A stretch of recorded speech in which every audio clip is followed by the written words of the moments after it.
All right, Jimmy the Bag, Peter Loshak. We are live. It is the Loshak and the Bag show for November 16th. Of course, Jimmy the Bag does this 4 days a week. I come in on Tuesdays. We have a bunch of guests, and we do something that we probably shouldn't do, which is cover it all, except for MMA, which I could if you assigned it to me, and no NFL. But we cover it all. In today's show, we're going to be doing NHL. We're going to be doing NBA. We're going to be doing MACtion in college football. We're going to be doing college basketball, and we're going to be doing CFL, and I've covered even the entire college basketball card.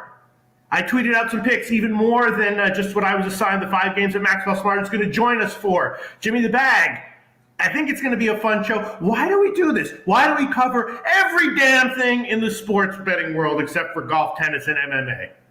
It's enormously difficult. You know what's been the toughest part for me, and you know this very well, is being the record keeping. Yes. The hours upon hours of record keeping. But, it's for the right reasons. And that's what keeps me going through the night, tallying everybody's records, because it's for the right reasons. We are the only show that I know of that's completely transparent and accountable, and tracks every guest and tracks every pick. And sometimes it's embarrassing. Sometimes it fills you with confidence. And but it is painstaking. But it's all done.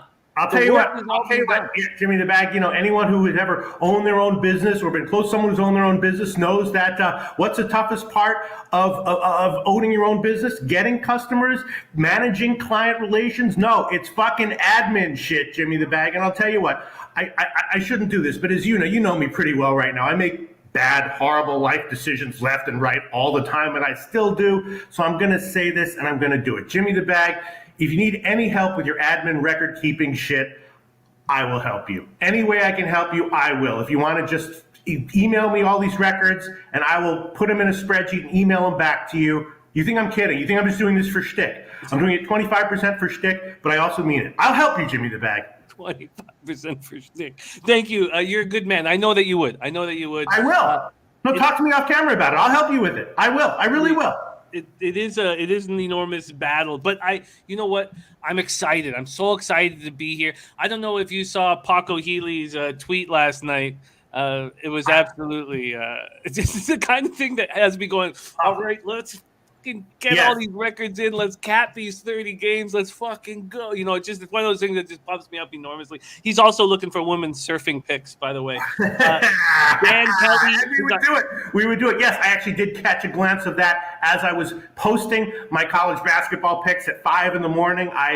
Jimmy the Bag, I didn't know what I was going to do this sports betting season, but a couple of Tuesdays ago, whatever it was, we started college basketball, and now Jimmy the Bag, I'm pretty much doing college basketball 100% now, Jimmy the Bag. It's very exciting for all of us. Very exciting for all of us. Also, Maxwell Smart, he took heat after that opening night, and I'm still angry, and I will leave the names off. And I'll tell you what, Jimmy the Bag, there's a lot on college basketball. People who, know me well know that, they call me Lodels Loshak. And I'll tell you right now, so far, where I track my picks in college basketball overall, sides, 42 and 44. That's 49%. But totals, 57 and 40. That's almost 59% on totals, Jimmy the Bag.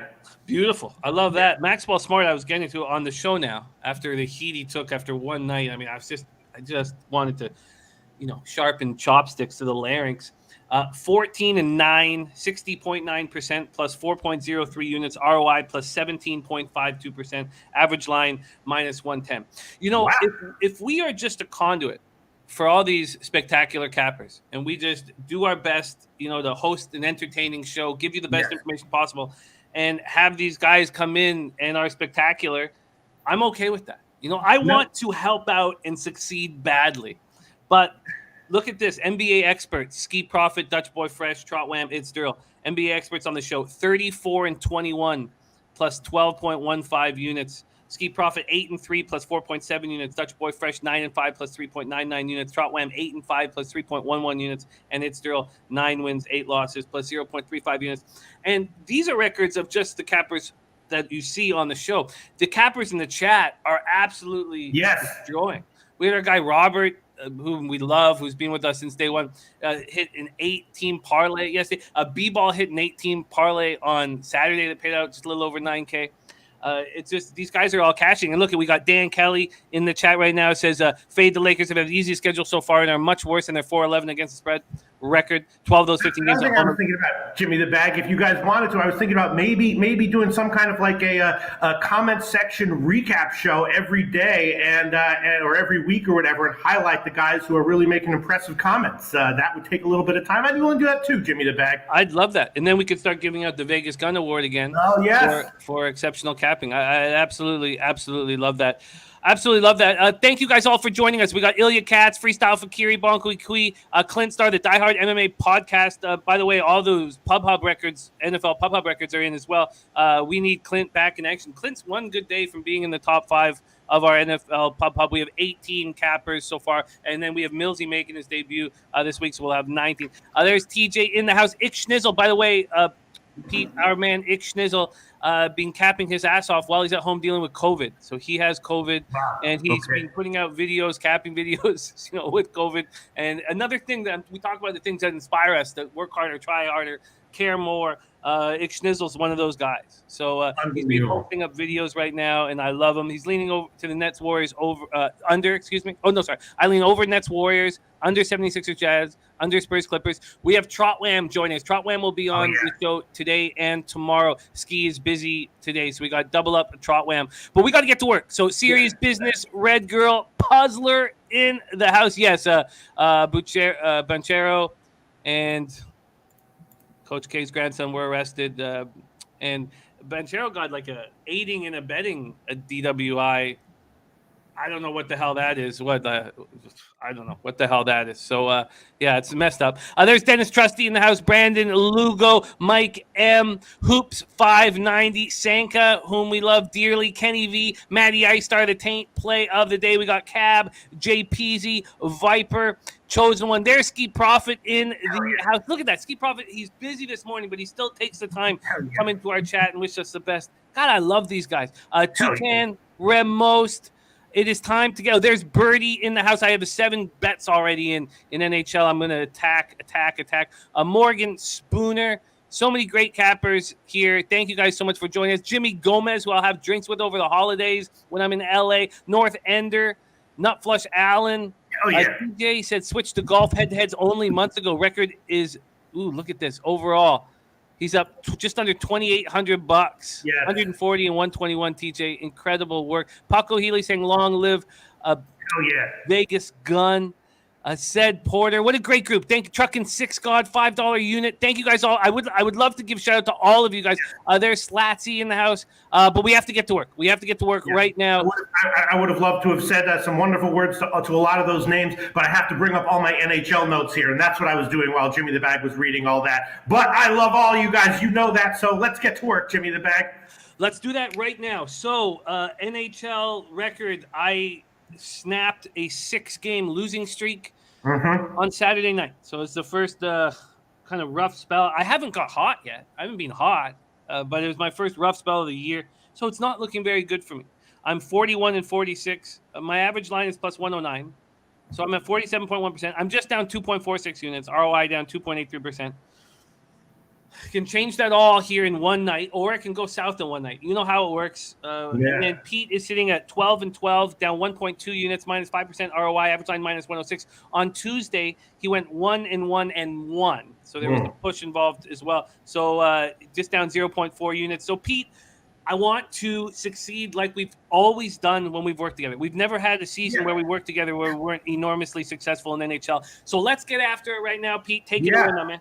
Well, we've never had a season where I've overthought myself on obvious plays in the NHL, and I'd be up if I hadn't abandoned some of my low-hanging fruit fades of Arizona. You remember, Jimmy the Bag? There were a bunch of plays where I was like, Arizona, obviously we're going to take Philly -1. There were a bunch of, and I bet them personally, but then when I was listening to you guys were all like, Arizona's maybe not that bad, and so I was like, all right, I won't make it official, but I'm not blaming anyone. I'm just saying that I need to get it together and maybe trust my instincts in certain ways in NHL a little bit more. Absolutely. I agree with that completely. Now, that game was 0-0 going into the third period. Yeah, definitely. Oh, I was actually talking to one of my friends the other day, and one of the funny things, and I mentioned it to him, like, 75% of NHL bets win or lose by one goal. You know what I mean? So they're all close in the NHL. You know what I mean, Jim? I don't know about that. But first off, just let me answer Slats. He says you look rested. This is me with a very sick family. Ella's been home from school the last 2 days. But this is also me 6 days sober, which I'm going to change this evening on our football show. I got a bottle of Kraken that I've had for 3 days, and I haven't opened it yet. But I will open it tonight. So this is just me sober and dealing with the very sick family. Very nice. And next, give up pork and then become a Muslim, and Jimmy the Bag will be a new man. And prepare for a 3-hour football show today because Jimmy's getting into the Kraken, everyone. Prepare for that. All right. And I'm also off a 5-1 week in NFL, 3 straight winning weeks in NFL. I'm 7-0 in my last 2 weeks on the Raw Mike Richards show in NFL. So I'm fucking pumped, man. I'm ready. I was down double-digit units. Now I'm down 1.75 units, and I'm ready for the black. But let's get to work in NHL, Pete. Let's go. All right. Before we do, I just want to pull up the comment section. This might cause a little bit of audio issues right now, but I do want to at least try to hold on one second. Okay, there we go. I want to at least try to read the comments while we're talking about this because they are so vitally important. All right, so Nashville, Toronto is the first game we're going to talk about here. Both teams obviously have been rolling, playing well, winning, and I was also talking to my friend about NHL, and he was like, I was talking to him about it, and I was like giving him an example of you basically want to take any good team against Arizona, and he was like, they need you to tell them to bet good teams against bad teams, and I was like, no. The key in NHL is to figure out which teams, when they're playing well or badly, is an illusion, and in which cases it is for real. It seems to be the consensus of both you, Jimmy the Bag, on the comments section that Nashville's winning has been a bit of an illusion, but that Toronto's winning is pretty much for real. If that's the case, then I guess we'd want to take Toronto here. I looked at this game and I thought that maybe a shot with the over, the low total, might be worth a play. And Jimmy the Bag, that's the key here. Nashville's been winning. Toronto's been winning. Is Nashville's winning been an illusion? And Toronto's winning, has that been for real? Interesting. Yeah. And nice intro, right? Well, I love your intro to this game. And the one thing we will need a little bit of, and I've got the injury reports up, but I dove into these games very heavy, and I am off of this game, because what's happened with Nashville, we'll start Nashville Predators 9-5-1, 5-2-1 on the road. They have a 26.8% power play, and that is real. Mm-hmm. Roman Josi already has 4 power play goals and 4 power play assists. He's got 6 goals and 10 assists, and he's not just a power play specialist. He's got a +10 overall rating. He is a Norris Trophy candidate this year. And we knew that coming in. What we did not expect is Matt Duchene, this perennial underachiever, the fucking Tin Man. No heart, doesn't get himself in any dirty areas, is having a really strong season. He's trying to keep his NHL career together. 9 goals, 7 assists. He's a +3. I did not expect that. What's going to happen is it's going to stop at some point. And when Matt Duchene starts feeling the bumps or whatever it is that makes him check out, then we fade this team heavy. Michael Granlund's been very good. 3 goals, 13 assists. Ryan Johansson has been better than I expected. 5 goals, 4 assists. He's still a -5. So at this point, Nashville is not a fade. They're playing good hockey. This is something that Birdie predicted as well. By the way, Birdie said they're going to be better than expected. So they are not a fade. As soon as they are, I'm going to fade them with great joy. But they are not a fade, and the value is not in doing anything against these guys at all. So let me move over to today's odds page and bring up the cash flow. But Nashville coming up their third straight win, 4-1 at home over Arizona on Saturday night. Toronto's power play is at 25%. Their penalty killing's at 87.2%. This is a good hockey team. It's a good hockey team. They're coming off a 5-4 win at Buffalo on Saturday night. The goaltending was atrocious. Joseph Woll He gets his first win in the NHL. Aaron Dell for the Sabres, neither should be in the NHL. John Tavares having a good season. Very important to this team. 8 goals, 7 assists. Will Nylander, 7 goals, 8 assists. Mitch Marner, 3 goals, 11 assists. Austin Matthews needs to do more. 6 goals, 6 assists. But, their defense isn't very good. Only Morgan Riley and Sandin can actually skate the puck out of the zone. The other defensemen can't. You have Jake Muzzin with Justin Hall, and that's just Jake Muzzin's trying to carry this second unit. Muzzin's -8, Hall's -6. Why is Hall playing 20 minutes a game? Because the defense isn't very good. This is just not a very good. This is similar to Edmonton, where you have not quite like Draisaitl and McDavid, but you have elite top-end talent, and the management has not put the right players together. And they shipped out Lamoriello, and if Lamoriello was here, I bet you the Leafs would have a cup under their belt already. So I can understand you moving on this total. Let me just see if this is all. Although everyone in the comment section, whom we respect, and even a few people whom we don't respect, liking the under. No, kidding around. We respect everyone. Birdie liking the under. A bunch of other people liking the under. Yeah, Billy Friedrich said 2 teams combined 12 and 19 to the under, 61.2%. Birdie really likes the under here. Nashville just keeps coming at you, and someone else was saying that they like the under as well. I can't find it, but I don't know. I guess, all right, this was just a thought out loud on that over. This wasn't like even a lean necessarily. SJT Capping says trends all say under. This total opened up at 6 is now 5.5. I'm going to pull out the cash here in a second. But if you wanted an under, you have the right goalies. Jack Campbell's playing out of his mind right now, 8-3-1, 1.2 goals against average, 939 save percentage. UC Saros is playing excellent, 7-4-1, 2.17 goals against average, 927 save percentage. I don't want it. Let's see where the cash is here quickly. Let's go. Oh, shit. Sorry. I'm going to pull it up. I'm going to stay off this game. Trusty says Nashville has some bad losses, some ugly games. Can Toronto play up to their competition? I like the under, but I don't want to play it. Everyone liking the under. Look at this. Jeez. Okay. Yeah. All right. I'm going to pass. That was a pretty good line, huh, Jimmy the Bag? A lot of people we respect, and even a few people we don't respect liking the under. Not bad. Jesus. Wow. Okay. Want to move on? I do. Let me add to the cash flow in this game. Again, the site I use for market moves looks like it might be waking up right now, possibly. It does look like it's waking up right now, actually, so I think I can use it, but it's been a big problem for the last month. For the cash flow, we have 1,702 tickets in, 66% of the tickets, 94% of the cash on the Leafs, 73% of tickets, 78% of cash on the over, and again, this total's gone from 6 to 5.5, and the money line, let me just grab it real quickly before we move on. The money line is at Sorry, here we go. The money line open with Toronto -185, and they're still at -185. Pinnacle. Birdie says, where do I fall there, Pete? Very high, just below Ski Profit, and just above Die Hard MMA Podcast. Shout out to you, Birdie. Okay, let's roll. Let's roll on, Pete. Let's roll. All right, yeah. I'm the more I see it go down, we could talk about this for an hour, but I don't want to. I'm just thinking that both these teams are relatively potent offensively. But yeah, let's move on to another more interesting game here. Islanders and Florida. Jimmy the Bag. Obviously, the Islanders, have that. Make sure I'm going in the right direction here. Yeah, Islanders, Florida. Obviously, the Islanders. This extreme road trip. A little bit tired. You have to assume. Not scoring offensively, and Florida has lost 4 in a row.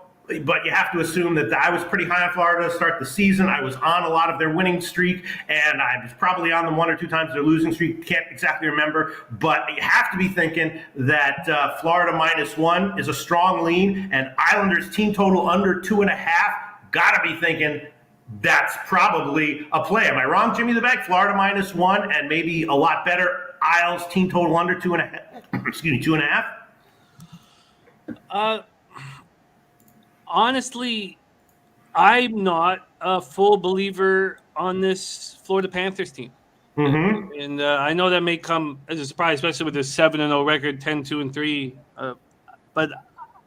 And the Islanders, they're an angry group. Second half of a back-to-back after suffering their third straight loss, 4-1 at the Lightning last night. Now, Panthers are an angry group too, and they're rested. So I could completely understand backing the Panthers here. They lost all 4 games of their recently completed 4-game road trip. Sorokin going to be in net. He was not in last night. It was Varlamov. So he's 2.18 goals against average, 933 save percentage, 3 shutouts already. Bobrovsky going to be in net for Florida. He's been very good this year. 2.18 goals against average, 933 save percentage.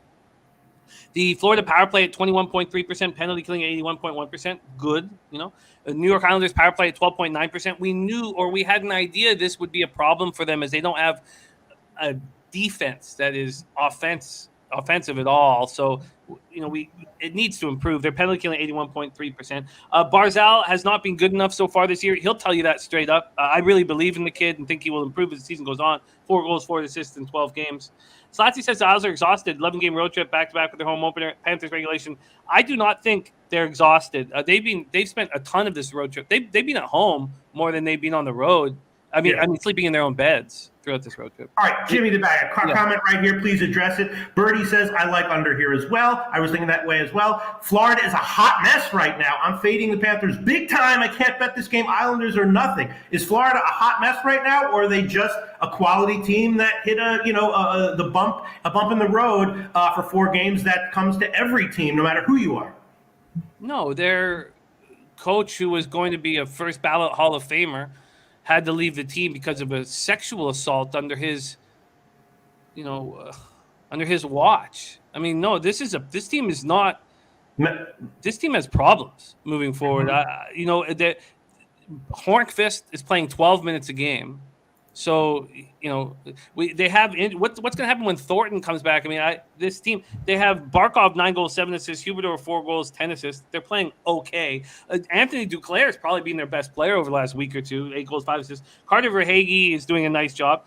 But you have Aaron Ekblad playing 25 minutes, 42 seconds. Mackenzie Weegar playing 23 minutes and 56 seconds because the other defensemen aren't very good. If I was a Sharp or Capper, I would have been fading them the last 4 games. Mm-hmm. I do not want the Islanders on the second half back-to-back, but I don't want anything to do with the Panthers. I believe exactly like Birdie that they're overvalued.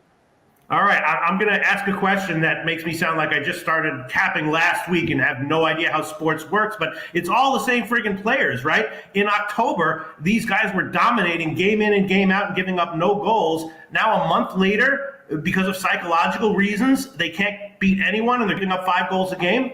A Hall of Fame coach that had been with this team through their come up had to resign because of the whole Chris Beach situation. That's a huge issue. That's not something that should just be kind of move past quickly. So no, that's a huge issue to this Panthers team, and look, playing Weegar and Ekblad for 25 minutes each a game. I mean, there's signs already that this team might not be nearly as good as that opening run show. Really? So that's how I feel about this game. And again, I kind of want to reiterate one more time: this is not an exhausted Islanders team.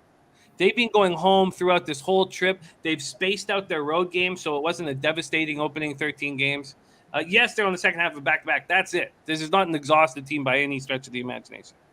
So then they lost they got shut out by New Jersey, not because they were exhausted, just because they're that bad? I don't have the numbers in front of me, but I believe they put up 42 shots and dominated possession in that game. Jimmy the motherfucking Bag. Look at that. Hell yeah. Okay. Damn. I don't know what to do now. Brady says, now that we are talking, I'm really starting to lean New York Islanders here. I think he's right. But I think, TJ, I think, sure, of course, the second half of back-to-back took something out of him. I think this is an Islanders or no bet. Do I have the balls to bet the Islanders? If I do, I should probably wait. Let's see where the money is here in this spot right now. We have cash flow here, and we can't. We've got so many big games and big sports coming up here. We'd like to get Trot Wam on here at about 11:55 noon, so Eastern time. But we have all right, 5% of the tickets and 99% of the cash on Florida. So look, I'm going to wait. I guess you're right. I guess we bet the Islanders and we wait. I mean, it's certainly now. Look, the Panthers could beat this Islanders team, but it's Islanders or no bet without a doubt to me. Without a doubt. All right. Well, I'm gonna go. I'm doing my Ralph Hamden thing again here. I'm gonna stick to my fucking guns here, and I won't waste time with this. But I'll do what I was gonna do coming into the show. I'm very concerned. Anyone watching the show right now, I would say that it's much more likely that they're right than I'm right. Not 100%, but much more likely. I'll take Florida -1. -108, and I'll take Islanders team total under 2.5 -129. I'm going to do it. Wait, Pete, let me make sure I got this here. So you got both official. Panthers Both official. 1 at -108. What are the two money lines and whatever? And No, just -108. That's -1. The puck line -1, -108. Okay. Panthers. And Islanders team total under 2.5 -129. Islanders team total under. I'm the same way. Under 2.5 at -109. Yeah, 129. -129. That's crazy. To pay that much juice, hoping the Islanders scored just 2 goals, to me, I think that's nuts. Really stupid. Yeah, I know. No, not really stupid. I just think it's just but the juice is too high for it. To me, the Panthers -1, I completely understand the ideology behind, but not the Islanders team total under 2.5. Personally. But we'll see. Yeah, well, hopefully I'll be able to make it up one way or another later on if they lose, right, Jimmy the Bag? Look, we've seen you year after year succeed in NHL capping. Don't doubt yourself. Trust your gut. Okay. Let's go. Okay, let's go. Next game. You ready, Jimmy the Bag? Yep. Look, if I lose those 2 games, I'll just auto fade the Habs for a couple of weeks until I've made up 2 units, and then it's all good. No harm, no foul, right, Jimmy the Bag? The Habs. What is up with this team? Losing. Sure, they're throwing in a win here or there, but I understand if a team that loses the Stanley Cup comes in and starts off a little bit iffy to start the season. But with November 16th, they still completely suck ass. But I'm looking at this game, and I know that this guy, maybe Caden Primo, might be making his first NHL start. I'm not sure who's. Let me see who's expected. I'm seeing Jake Allen. It's obviously wrong, right? He's injured, right?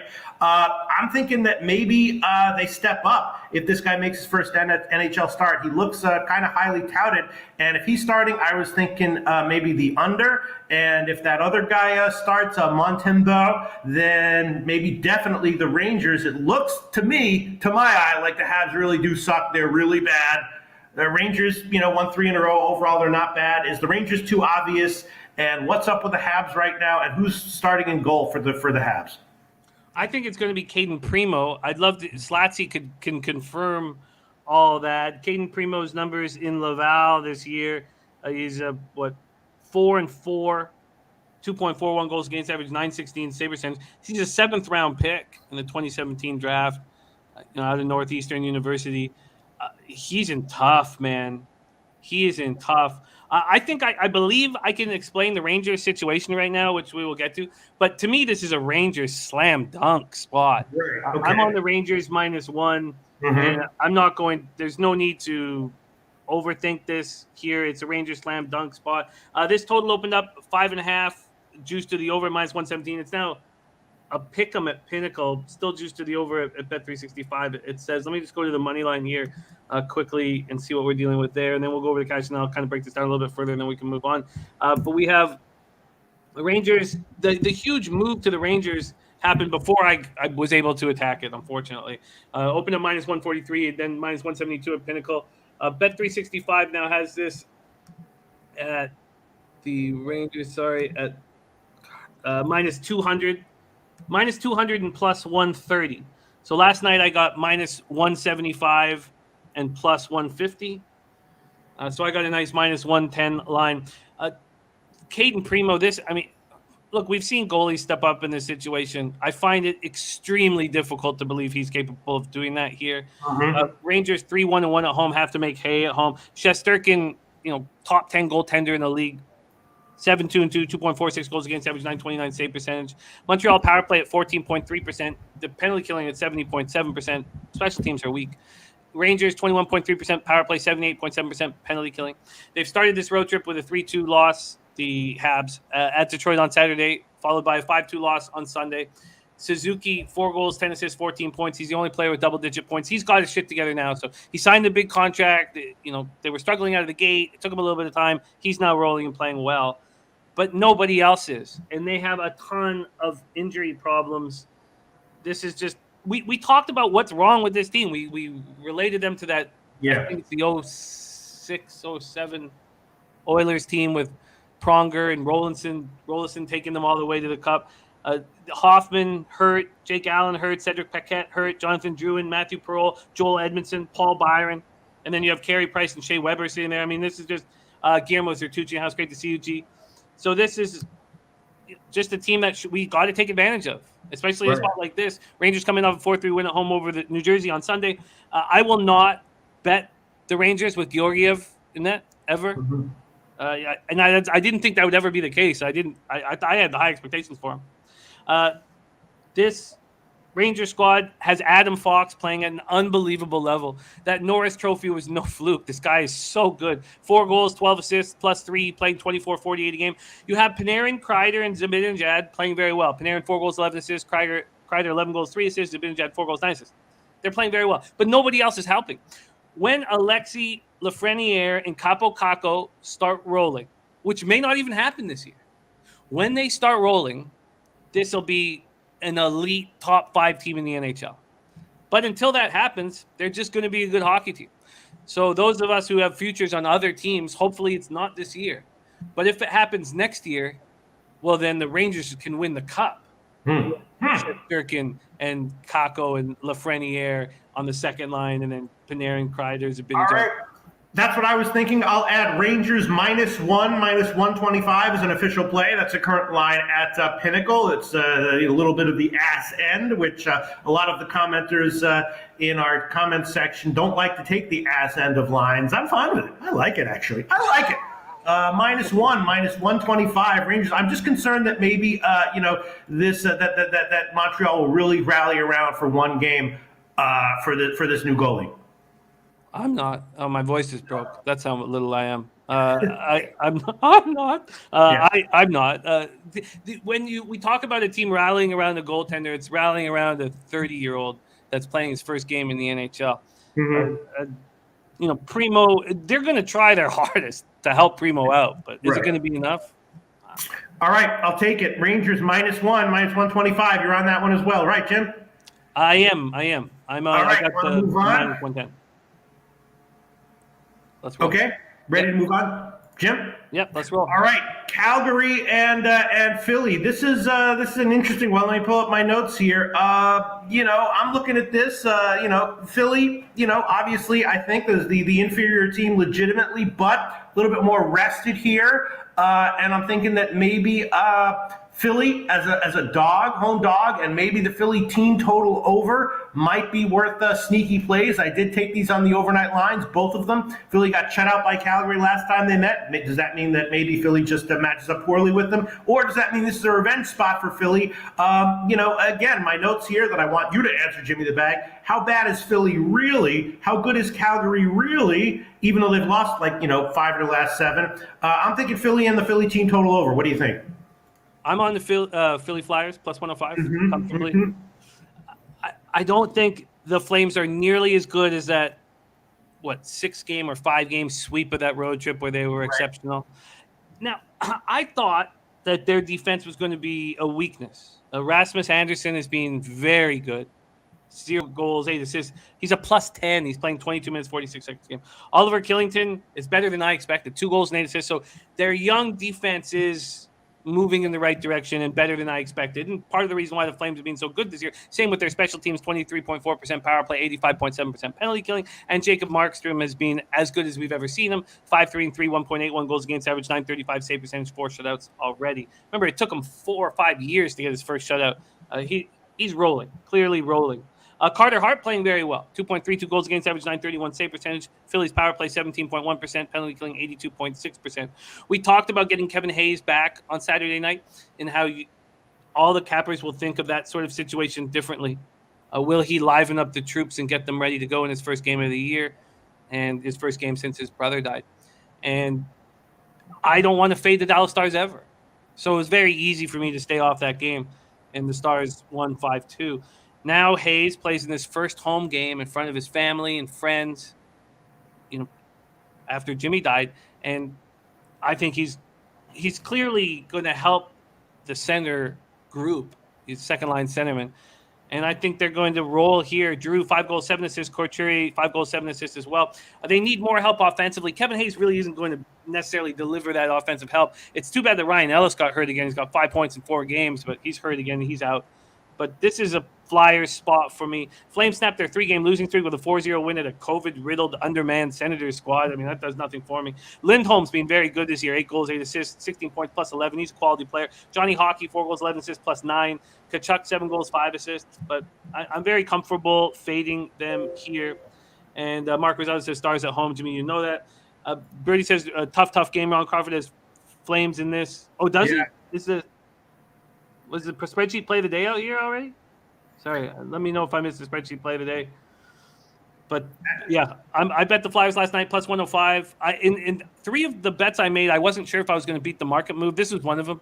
I think that money could come in on the Flames. Doesn't scare me. Doesn't worry me. I'm confident in the Flyers. This was a no-brainer bet for me in the situation the Flyers are in. Coming off a loss after a great win against Carolina. They go into Carolina, beat them 2-1. Then they get Kevin Hayes back, lose 5-2 in Dallas. Now they come home. They're going to take care of business tonight, I believe. Just for my own thoughts, Jimmy the Bag, as far as team totals are concerned with Philly, they started the year putting up a whole bunch of goals. Things are very quirky at the beginning of the year. Then recently, they've had a tough time getting to 3. Offensively, what are your thoughts on Philly 10 seconds version? They just don't seem to have enough skill offensively, which is strange because last year I thought they were the deepest squad offensively. They should have more goals. Atkinson, Farabee, I mean, these guys should be stepping up. So I'm a little surprised, Konechny. I'm not entirely sure. I'm looking forward to watch this game. I don't know why they're not scoring at the rate that they're accustomed to. Yeah. I think a problem is defense not helping out the offense, and not having Ryan Ellis hurt does affect their scoring. A lot of people liking the under. One other quick question, Jimmy the Bag. The Calgary coach is well known for his, strong defensive teams. So I feel nervous taking team total overs against Calgary. What's your take on Calgary defensively right now and going forward the next few weeks? I think you nailed it. Their roster is not set up for them to be a defensive squad. And that's why their coach is stressing it. And he's doing a hell of a job doing it. So I think you nailed it there. Daryl Sutter forcing defense on this team, forcing accountability defensively from the forwards, a group that isn't necessarily, other than Lindholm. Lindholm is so quality and, he always handles himself defensively and understands where to be defensively, and he's accountable at all times. And that helps from your first line center. But you're right. Well, I won't overthink it, but I'll add Philly money line right now, plus 106 at Pinnacle, and I'll take the Philly full game team total over 2.5 minus 114 also at Pinnacle. If I get burned, I guess I'll deal with it then. Full game money line plus 106 and the team total over 2.5 minus 114. Might be a mistake, but hopefully Philly can pull it out for this one game offensively. I love it. Let's roll. All right, let's move on. Next one, another interesting game here. Buffalo and Pittsburgh, right? So Pittsburgh now, everyone's back except for Malkin. Correct me if I'm wrong, but I believe now everyone's back except for Malkin. And Buffalo, when we did our preseason preview, Jimmy the Bag, I gave the opinion that Buffalo might be an historically bad team in the NHL, but they've, they have some life to them. They've lost 6 of their last 7, but they still seem like they're playing a little bit with a chip on their shoulder, which they should, because a lot of people were projecting them to be the worst team in the league. It does feel like they're the kind of team that is not going to be felled by losing streaks, because all they're trying to do is win wherever they can and sort of prove everyone a little bit wrong who was so down on them to start the year. Pitt's lost 2 in a row now. Buffalo has been losing, but their losses were kind of against good competition, and they were kind of close, and now they're a huge underdog here. So I'm thinking that back home, Pitt should roll. It's a huge line, but, I don't know. Maybe Pitt -1 is an obvious play, but Buffalo is a little bit of a scary team for me to bet against as a big underdog. What do you think, Jim? Well, I mean, great intro. First off, when I studied the rosters of these two teams, now let me preface this with I completely understood why Jim Rutherford resigned. And I was wrong. And maybe Jim Rutherford was too a bit, but I completely understood why he resigned. They didn't let him move Letang. They didn't let him restart with Crosby. Just restart with Crosby. Don't keep trying to make this team a winner. Let's start over, and then maybe in a year or two we'll be ready to make another run. And so he resigned, and I was 100% with that resignation. When I look, so I obviously wasn't high on this roster. When I looked at these two teams as rosters last night, and I spent like really sitting with them, I was like, the only difference to me, and this may be too harsh, but the only difference for me with these two teams right now is in this game tonight, one team has Sidney Crosby. You could maybe move Rust in there because he's such an integral power forward. But one team has Sidney Crosby, and one team has better goaltending. That's it. So Yari's better than Tokarski. Pittsburgh has Crosby. But other than that, is that Penguins roster really that much better than the Sabres roster? Look, Penguins are coming off a 6-1 loss. And I was the same way as you. I was like, how do you not bet the Penguins here after that 6-1 loss and Crosby's first game back against the Capitals? They must be angry here. Right. Maybe they take care of business here. But at this big of a favorite, are they worth it? Their power play's at 8.7%. Do you want to trust the team whose power plays at 8.7%? Sabres coming off a 5-4 loss at home to the Leafs on Saturday night. They outplayed the Leafs. Aaron Dell was unbelievably bad. He should not be in the NHL. Rasmus Asplund, 4 goals, 6 assists. Tage Thompson playing very well, 5 goals, 4 assists. They need Victor Olofsson back badly, and their power play will erupt. But look at this team. Chris Letang is playing 26 minutes and 33 seconds and carrying this hockey team. Evan Rodriguez is their number one line center, and now Crosby's back, obviously, but 6 goals, 5 assists plus 4. I cannot. Everything screams Pittsburgh's going to bounce back here, but I don't think this team is good enough to warrant this number.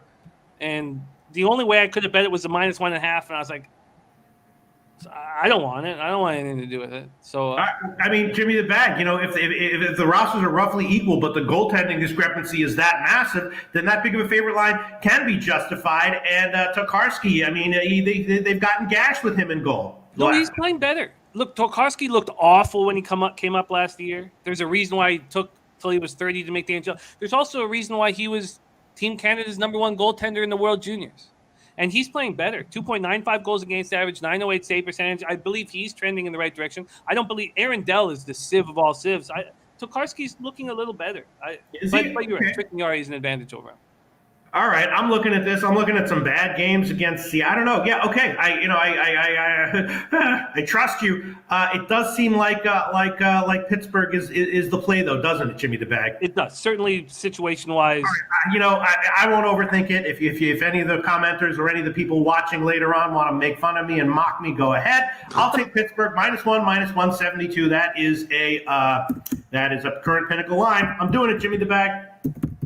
Very dangerous at -172, but you're right. How do they not bounce back with Crosby leading the team in his second game?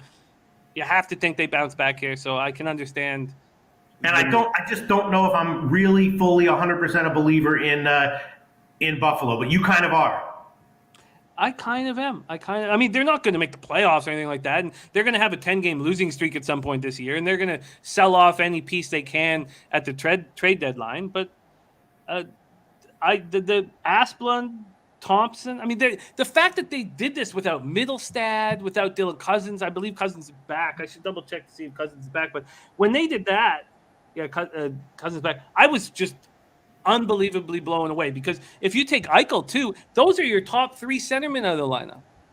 So I've been very impressed at the will of this team. I've been impressed with Don Granado's coaching, and. I'm seeing all the comments here. Birdie, this is Buffalo or nothing at this number. I hear you, Birdie. And what do you think about the over, Jimmy the Bag? How about the over here at 6? I mean, got to figure Pittsburgh. Is Pittsburgh going to shut Buffalo out? Pittsburgh's power play is at 8.7%. Because because they're coming off a 6-1 loss. Crosby's going to demand accountability from these guys defensively. That's going to be the first and foremost, most important thing out there for Crosby.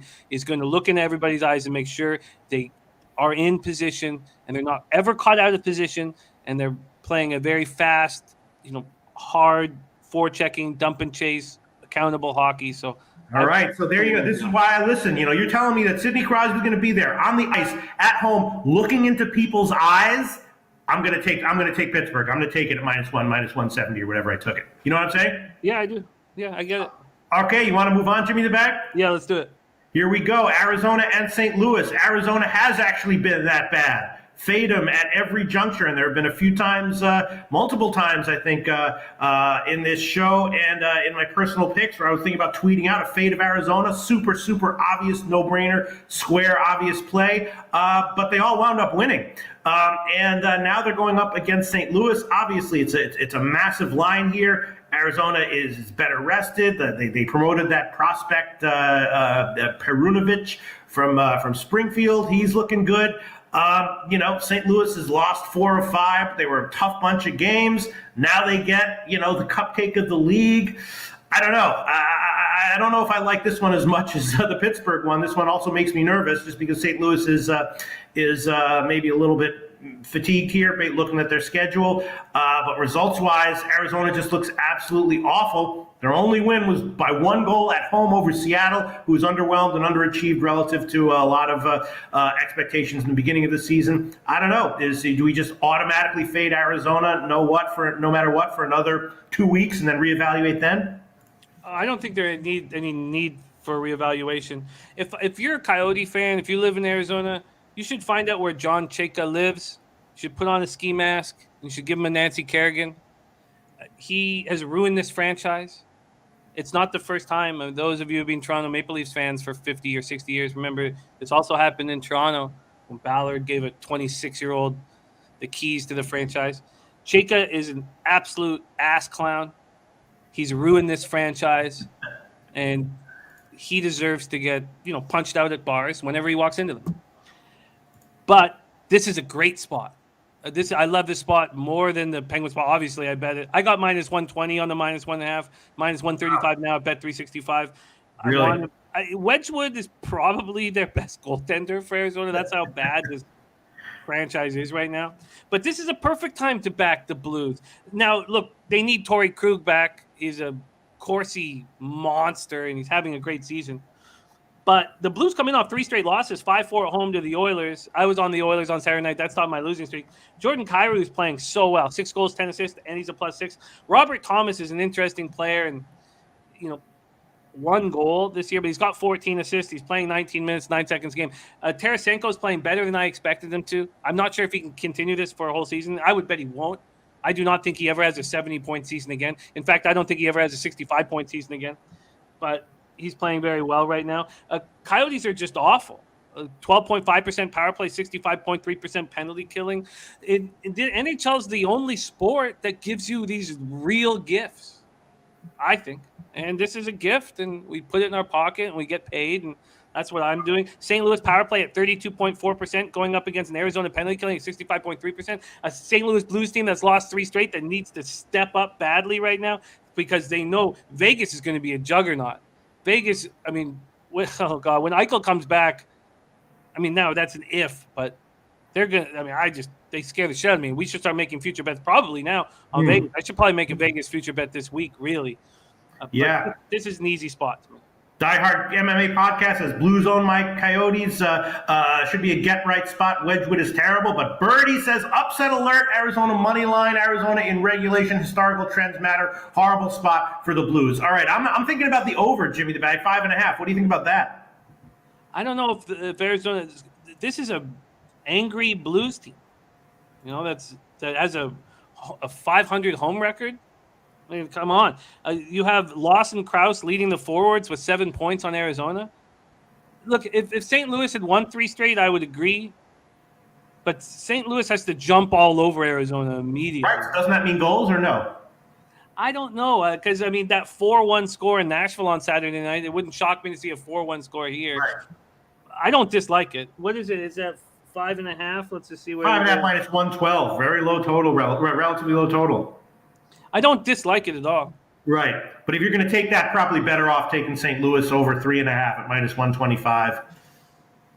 I don't like those 3.5 team totals. I know. Yeah. All right, I'll pass. You want to move on, Jimmy the Bag? Let's do it. All right, next game, San Jose and Minnesota. I don't have a lot of notes on this game, but I was thinking, the first glance obvious way to go here might be just once again the old big favorite -1, and then the road dog team total under.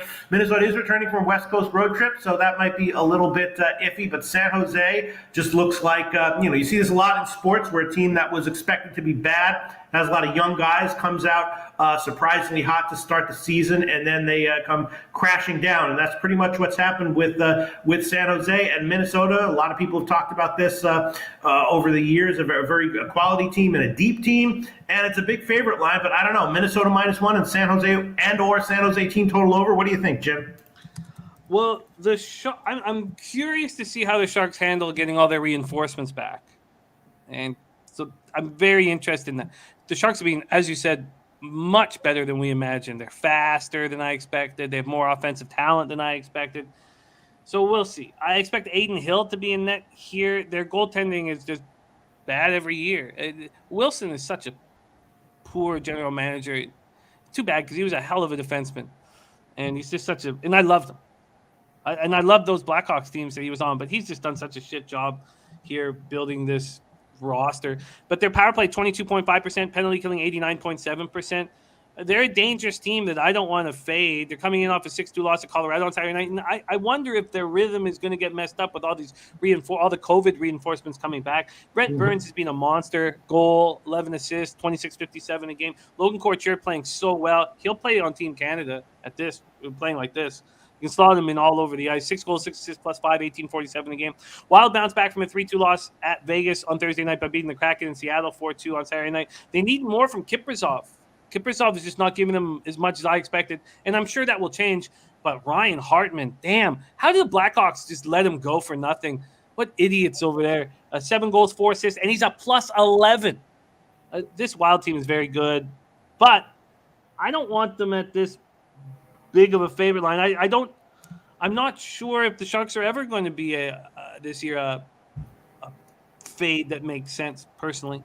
Mm-hmm. Yeah, so they definitely seem like they have some life. All right, I guess it's going to be a pass for me, Jimmy the Bag. You want to move on?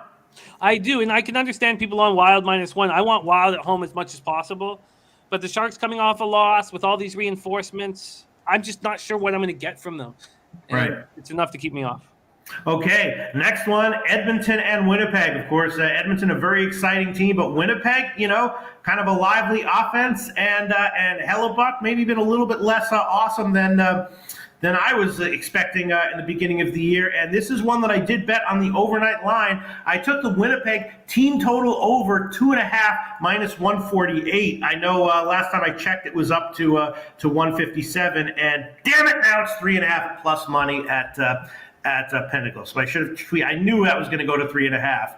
I got it on the overnight line, 2.5 -148 for Winnipeg team total over. Also thinking about maybe a shot with the over as well, although that's also gotten bet up, 6 -127. I'm thinking over and Winnipeg team total over, although I don't know about 3.5 now. Jimmy Bag, what's your take? Yeah, I destroyed this market move. I got the over 6 at -115. Yeah. It's 6.5 now at Bet365. Yeah. This Jets team, watch out for them. Yeah. The fact that this team is 8-3-3, and we knew they're always good at home, 6-1-1 home, and Scheifele and Wheeler have 1 goal in 17 games, and it came in overtime in that 3-2 win over the Kings. I was on the -1, so it was a push for me. But wait, when Scheifele and Wheeler get going, look out for this Jets team. Kyle Connor, 11 goals and 8 assists. Andrew Kopp, 5 goals and 10 assists. You're telling me that Andrew Kopp is going to become a point-a-game player? You're going to add that to this team? Because Pierre-Luc Dubois is playing better than we imagined. As soon as Scheifele and Wheeler get going, look out and bet these guys and bet them at home. I don't really want to fade Edmonton right now. They're such a special hockey team. Draisaitl, 15 goals, 16 assists, 31 points, +12 in 14 games. McDavid, 10 goals, 17 assists, 27 points, +3 in 14 games. Nuge has 17 assists. He's a +7. 17 assists and a +7 in 14 games. Burnaby, Winter Club, All-Star, Ryan Nugent-Hopkins. The Oilers bounce back from their 3-2 loss at Buffalo. by beating the Blues 5-4. Their power play is starting to dip a little bit, still at 41.9%, penalty killing at 88.1%. Koskinen is not elite, and he probably will have trouble with this workload. They probably need Mike Smith back pretty soon. And Connor Hellebuck will just get better and better as the season goes on. You think so, huh? But you still like the over anyway, even though he's in there and you're expecting him to improve. Sorry, I was looking at Dennis Garcia saying special overrated, but they'll continue to win these games. Well, you were right about the Canucks, Dennis Garcia. They are a really good hockey team this year, so I'll give you the benefit there. This Oilers team has the two best players in the world on them. Right. And McKinnon might have something to say with Draisaitl, maybe, but I don't see how you don't build around them and win a cup. I don't see how you don't. So, I don't want to fade the Oilers. This would be the spot to fade them. I mean, this would be the spot to bet the Jets here, in all honesty, the more I talk about it. But it's a pick 'em or minus 105 at Bet365. I don't think that's necessarily the risk reward. Dommy's on the under 6 at even money. Wow, Dommy. Under 6 at even money. Wow. That's what, I've said enough. I'm on the over 6 at minus 115. It's up to 6.5 now. And these two offenses are just so strong. And now Scheifele gets the monkey off his back. He's going to start rolling. All right, you know what? I bet the team total over 2.5 at minus 148. Now it's 3.5 at plus money. I'll take it. If it cashes, I get a little bit of a plus money. If it lands on 3, I'll just go out tonight and find some innocent person who had nothing to do with any of this, and I'll take my frustrations out on them, and that's what I'll do. So Winnipeg, team total over 3.5 plus 136. What do you think, Jim? At that point, sorry, so is the Winnipeg team total over 3.5? Plus 136, yeah. See, I would prefer just taking the Jets to win at this point. I mean, are they going to lose 5-4? And that's the only way that you hit your over and they don't win. You're you know what? Yeah, you're right. I also like Winnipeg on the side. I'll just take Winnipeg. I'll just take them. 101. That's some Winnipeg money line 101. If it loses, again, Winnipeg money line 101 full game. I'll take it. I think that makes more sense just because if they get to that over 3.5. Yeah, you're right. You're right. Like what are they going to lose? 5-4, 6-4? Sure. And I think there was one game where I took a 2.5, and I was like, well, maybe they could lose 4-3, and they did lose 4-3. Some other team, some other game, but I'll take it. Robert Cherry in the house. He's on the Blues minus 1.5 as well. Okay. All right. So you're on the over, and what else did you take? Nothing. That's it. All right. I'm taking Winnipeg minus 101, and I would definitely be on the team total. I think you guys are right, though. I think you guys are right on Winnipeg. After capping it and hearing you on it, seeing Dommy on it. I'm just taking it because I can't get the 2.5 team total over anymore. No, I think I'm going to tail. I think I'm going to add the Jets, I think, at this point.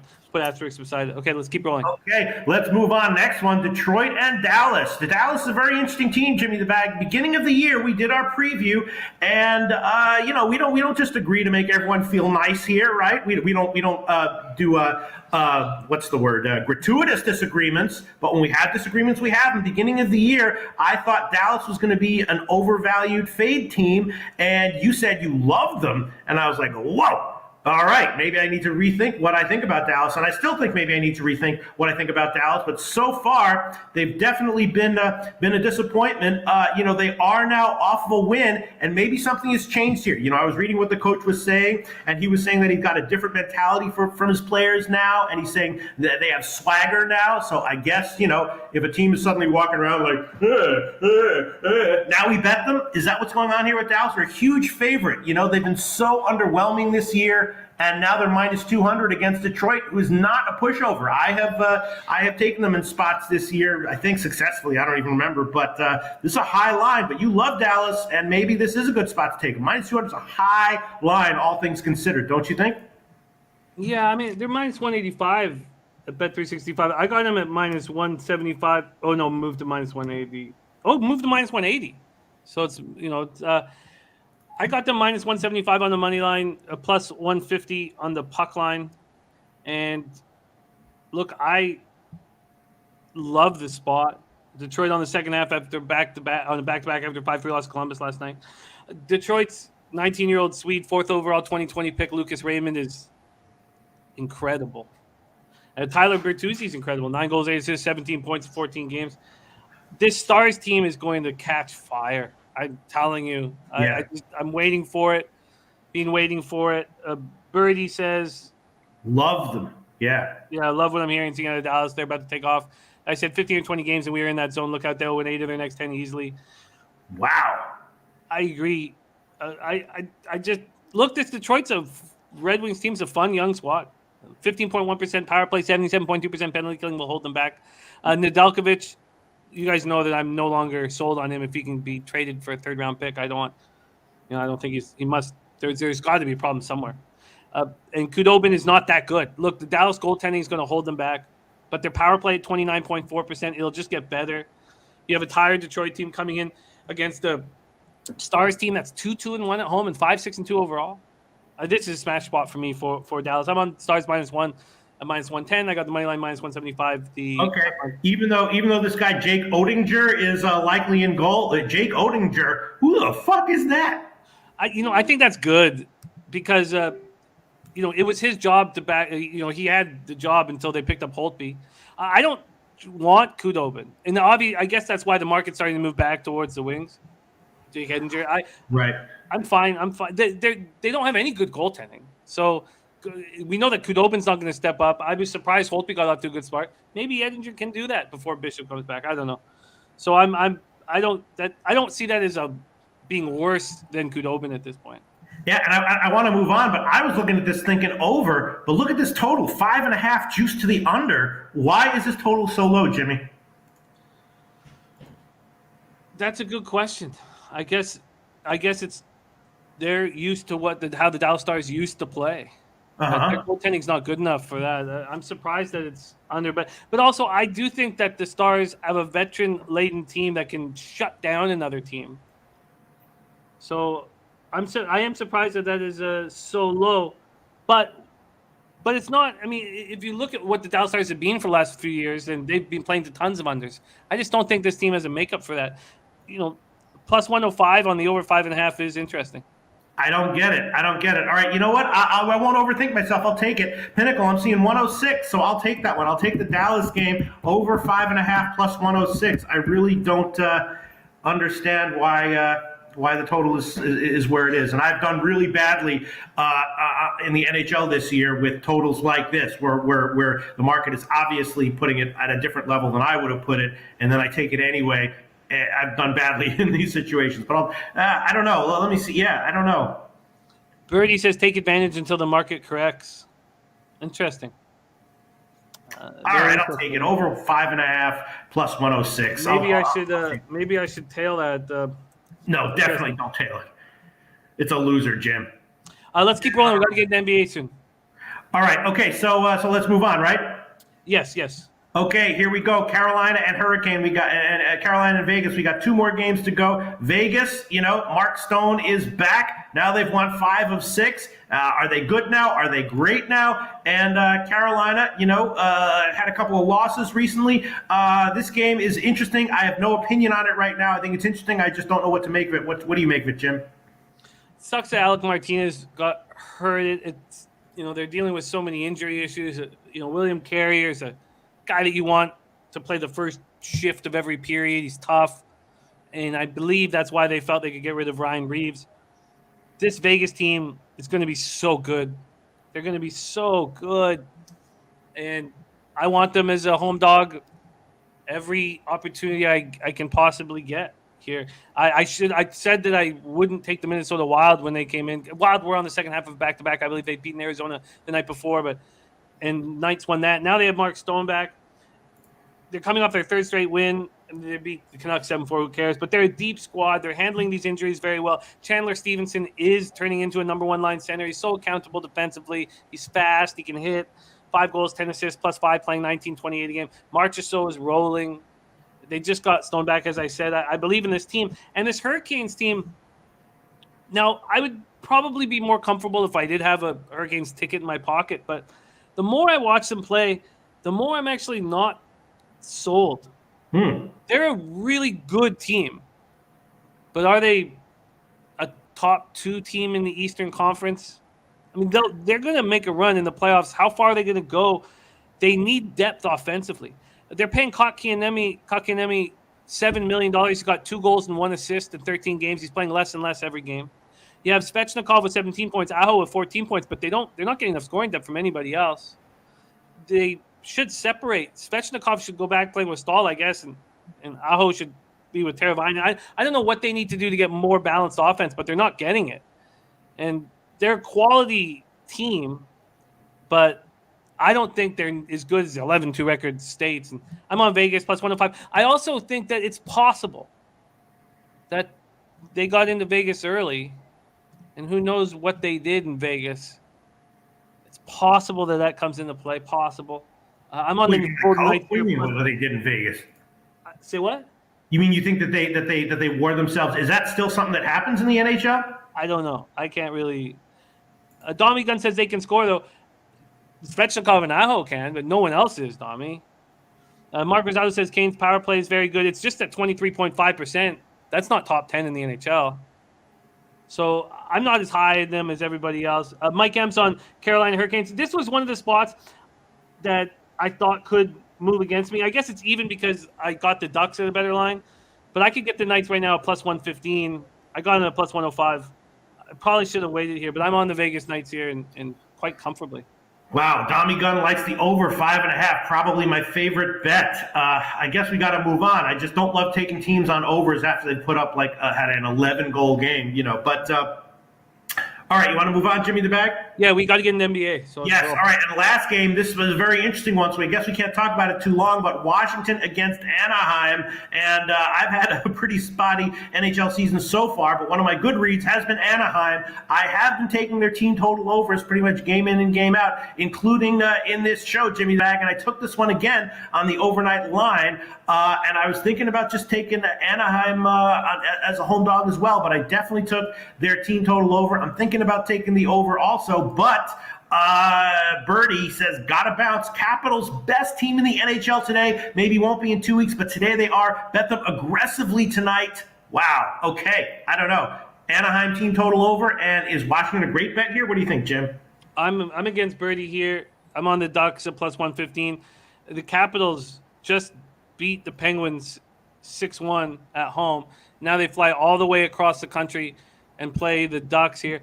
Ovechkin and Kuznetsov are playing out of their mind. But if you look at the second, third, and fourth lines, I would say the Ducks have a better second, third, and fourth lines. With no Oshie, no Backstrom. I mean, really, I looked at these rosters and I was like, Ovechkin's playing at the best I've ever seen him play.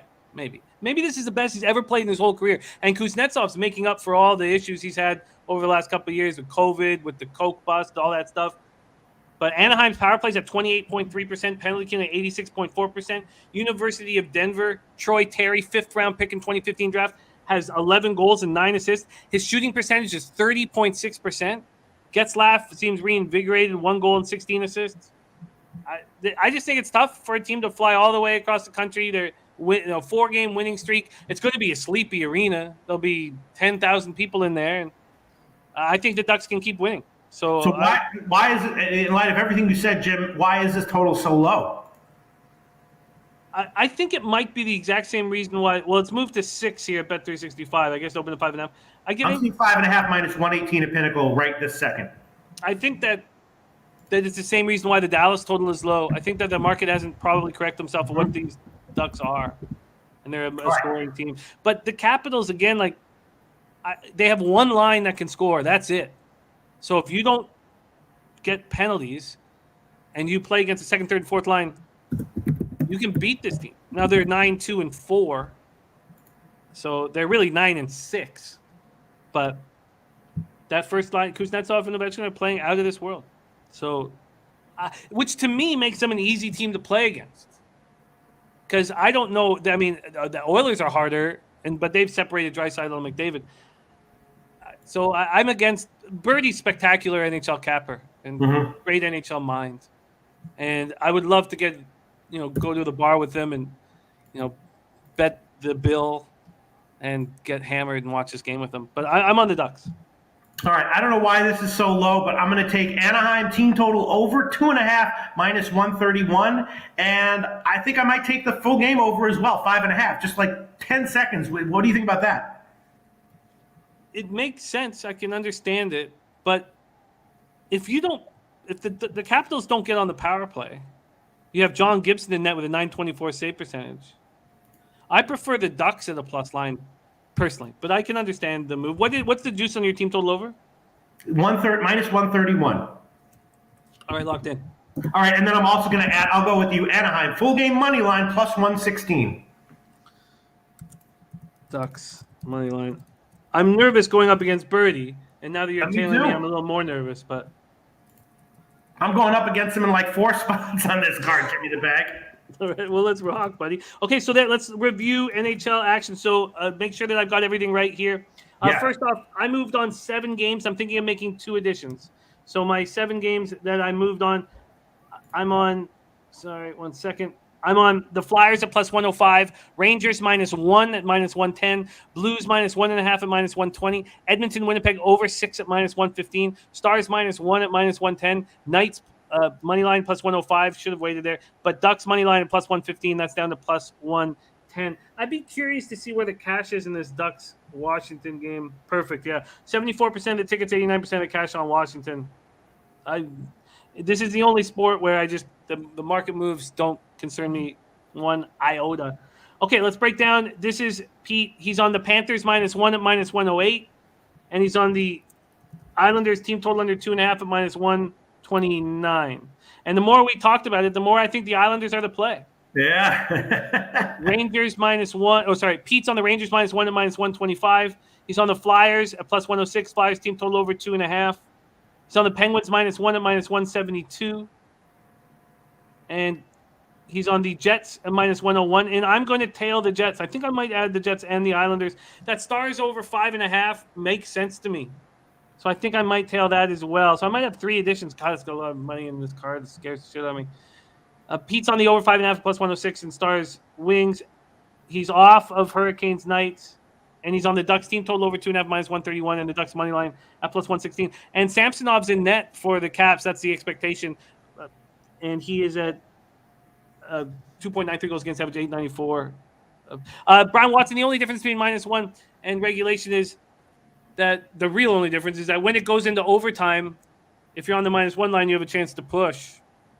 It's almost, I love hockey. I love watching the games that I bet on, and I kind of like being live if the game goes in overtime to at least get my money back. So it's more just a preference as a fan, really, more than gambling. And then if you win the game by 1, the regulation guys cash, and I don't, I push. So that's the biggest difference. Dommy gun on the Jets -110, under 5.5. Even Rangers first period under, Panthers first period under, over 5.5 for the Flyers, over 5.5 for Vegas. And Slatsy said, I would take the bar bet with you on the Panthers, Jimmy. Well, that would be a tricky bar bet, Slatsy, because the Panthers are pretty big favorites. So we'd have to figure out a little extra juice there. All right, we got to get into NBA, Pete. Did I get your game? All right, yeah, let's get. I only have really like 3 NHL bets that are clear losers. The rest of them I think are going to be live. So we'll see how this turns out, Jimmy Bag. I'll have a lot of bets going tonight. Let's bring in your next guest of the evening. Of the morning. Whatever. 8-5 plus 3.11 units, average line plus 100. He's been excellent on our show. Please welcome to the show, pride of Long Beach, California, Trot Wam in the house. Yes. Oh, What's up, Pete? What's up, Jimmy? I'm glad to be here, man. Thank you, guys. I love it. So, Nobody's Nervous says, can't agree that beating Lightning 2-1 in Tampa means you are a bad team. Yeah. Who's that? Who are you talking about, Nobody's Nervous? No bad team can beat the Lightning 2-1 in Tampa. So please explain that more. Great to have you, Wham Bam, in the house, running hot on this show, and can't wait to break down these NBA games with you. I stopped the bleeding a little bit, but my season has still been absolutely atrocious. I had a 3-1 Friday, and you know what's funny? I got to tell this story. 3-1 Friday. So Saturday, I'm like, God, the Jazz got to bounce back against the Heat. They got to bounce back. So it's -3.5 first half and -115, a -7 full game. I'm like, God, I'm just sitting there thinking about it. And then we take the kids to the aquarium, and it was a bad move. It set them back sick-wise. But then it moves to -4. Then Carter falls asleep in the car, and they want him to sleep, get some sleep in. So I take Ella up for a pizza, and I'm looking at the -4 plus 100 first half, and then -7 plus 100 for the Jazz. And I'm like, do I bet this? And then it moves to 7.5 in front of me. And I'm like, just let it go. And then the Jazz get absolutely destroyed. And I'm like, God, first off, thank God I didn't bet it. It would have ruined the whole day at the aquarium. I would have been so angry following the score. And secondly, I'm just clearly not seeing things right. So I'm so thankful that you are here to guide us through this NBA action. Peter Loshak, by the way, so while I am getting killed 20 and 31 down 14.05 units, Pete 7-6, 53.8% plus 0.36 units ROI plus 2.77%. He's coming off a 1-2 down 1.19 unit Tuesday, but he's having a good season overall. Eric Thomas says, cold as ice, my brother. Yes, but Wham can lead us through these tough times. Wham, how are you today? Yeah, man. I'm cold my damn self. I would say I'm off of fucking 0-4 day. It's not looking good for me right now. But at the same time, we done did a lot of work for this card today. It's a tricky card. But I do believe that there is money to be made here. So, I'm coming in here with a positive attitude. Like you said, bro, we're here to make money. So let's get to it. You have a PMA? I have a PMA too today. Hell yeah. Both of us. Am I a little bit lapsed? I probably need to hop in, hop out real quick. Looks like my audio is good, but your audio is good, but your video is not rolling. So why don't we we're going to introduce the Warriors Nets game. Why don't you hop out and get back in and get your shit straight? Yes, sir. All right, here we go. So Golden State, Brooklyn, we start out. Brooklyn opening up -3 at -105. I have Pinnacle up right now. They're now -3 at -109. So a 4-cent move towards Brooklyn. The initial move was towards the Warriors. Now coming back to Brooklyn. There's Jared TG in the house. Don Max says, took the Warriors Sunday and the Suns last night. Of course, both teams had the worst shooting night possibly imagined. Dennis Garcia says, go check Miami track record off a loss. Go check Spolster track record off a loss. And money will follow you if you just bet it blindly. I hear you, Dennis. It came to fruition in that game. We're at the Barclays Center in Brooklyn, New York. Warriors 11-2, 3-1 on the road. Nets 10-4, 4-2 at home. When we go over to the market in this game, we have 6,493 tickets in. On the spread, 59% of the tickets on the Warriors, 67% of the cash on the Warriors. And the Warriors opened up their road trip with a 106-102 loss at Charlotte on Sunday, snapped their 7-game winning streak. They're 4th in the NBA in pace over the last 5 games, 101.30 possessions game, while Brooklyn 14th at 99.20 possessions game. Curry scored 24, Wiggins 28, and Curry was just 7-22 from the field. The Warriors held to 14 points in the fourth quarter. We have the 2 top scorers in the NBA. Curry second at 28.1 points, 44.2% shooting, 38.7 from 3. And Durant, 29.6 points per game, shooting 58.6%. That's a career best for him. Brooklyn comes in off their 3rd straight win, 120-96 at Oklahoma City on Sunday. And Durant averaged 31.5 points during Brooklyn's 5-1 road trip. And Harden seems to be getting his shit together, averaging 20.4 points, 10 assists over the past 7 games. The total here, it opened at 220. And right now it is available at 222. So it is climbing. And for the total, we have 52% of tickets on the over, just 14% of cash on the over. Pete, do you have a move on this game before we hand it over to Wham?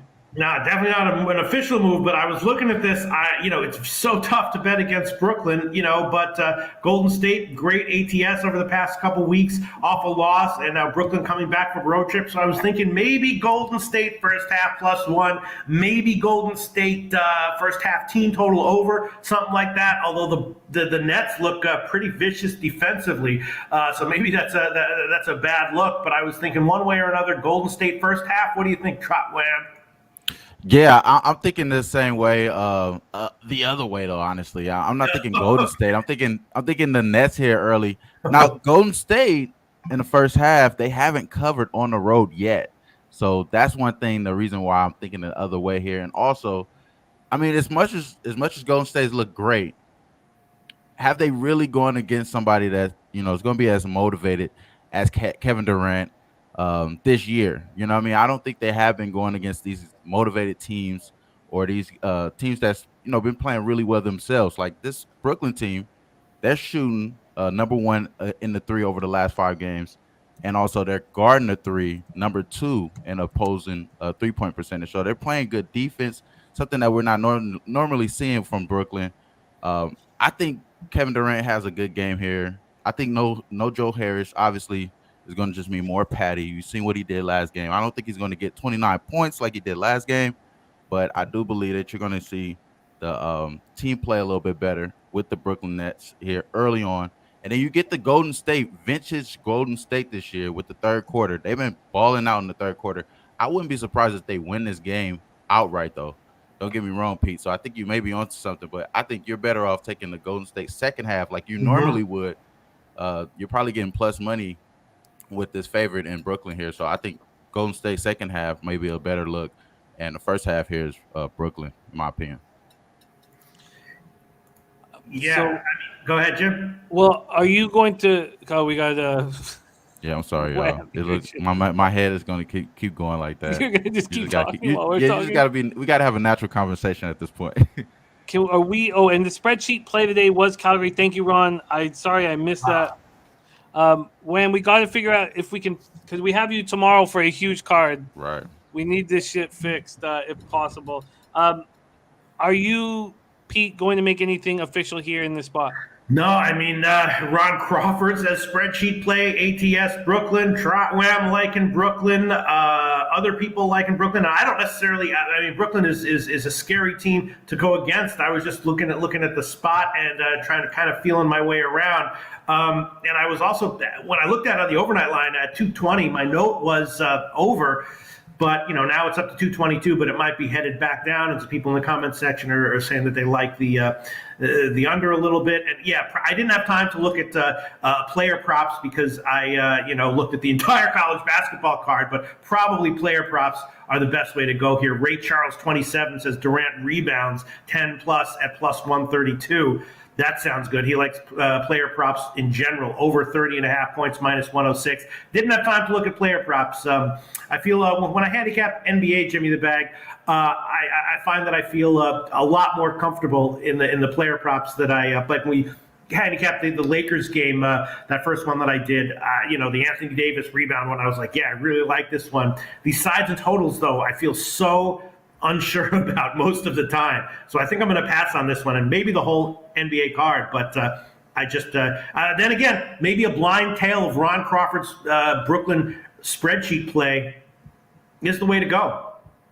Darryl Lyles likes Golden State +3.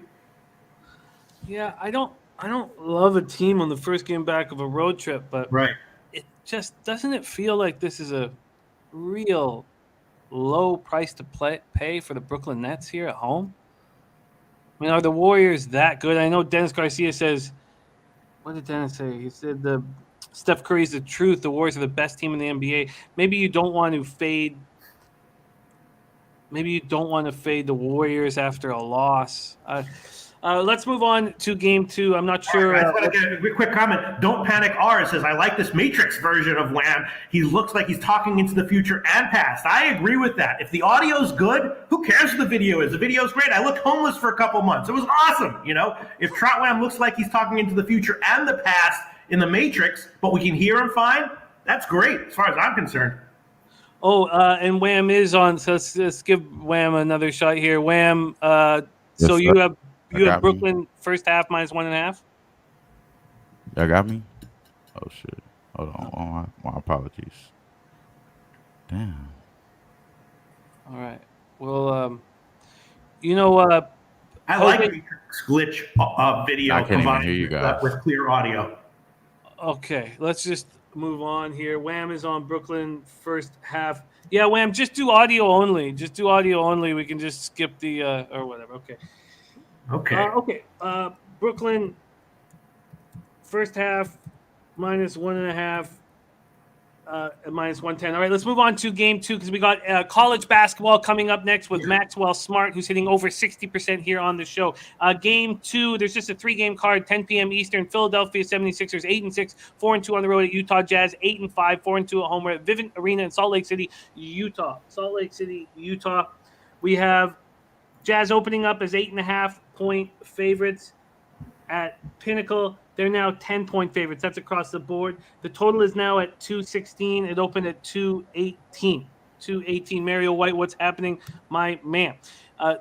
Philadelphia paced 20th in the NBA, 96.30 possessions game over the last 5, and Utah 26th at 95.4 possessions a game. Sixers come in off their 4th straight loss, 118-113 at the Pacers on Saturday. Tobias Harris, 32 points, rolling, missed 6 games with COVID. Seems like he's rolling right now. 10-22 shooting, 11 boards. Tyrese Maxey just continues to play great basketball. 24 points. Drummond 16-11. Still no Embiid, no Matisse Thybulle, no Danny Green, and Ben Simmons obviously nowhere to be found. Jazz come in off their 2nd straight loss and 4th in their last 5 games. 111-105 setback at home versus the Heat on Saturday night. Rudy Gay is practicing, but he won't be in the lineup tonight. Let's take a look at the cash flow here in the Brooklyn Warriors game and then the Sixers-Utah game. So Warriors 59-67%, 53% to the over, 14% in cash to the over. For the Philadelphia-Utah game, 44% of tickets on Philly, but 62% of the cash, and market moving in the opposite direction. Then this total 52% of tickets on the over and 77% of cash on the over. Pete, my man, Sixers-Jazz, anything you're interested in? My note for this game is no clue at all here. And after listening to everything you said, and I listen very closely, I have even less of a clue about this game, if that's even possible, to have less of a clue than no clue. I mean, obviously, with Embiid out, Philly is a disaster. But Utah looks like they're a legit disaster as well. I guess if you gave me a free play, I would take... I don't know, maybe Philly to keep it close, but this is just I have absolutely no way of figuring out what to do with this game. Maybe Philly team total under. The last show that we did, I had 2 losses, but my one winner was the Atlanta team total under against Utah. So I could see Philly team total under maybe being a decent play. I don't know. I'm lost when it comes to this game. No clue what to make of either of these teams at the moment. I think the market move towards the Jazz makes sense. This should be an angry group. I mean, they've lost 4 or 5 right now, and they don't look good. Uzo crazy on Clarkson points prop. Don Max says 10 points is too many for the underperforming Jazz, in my opinion. J.A. says Jazz early. That's a spot that I would look at, the Jazz first half, but that's going to be maybe Jazz first quarter. I mean, the Jazz race to 10 is going to be ridiculously expensive.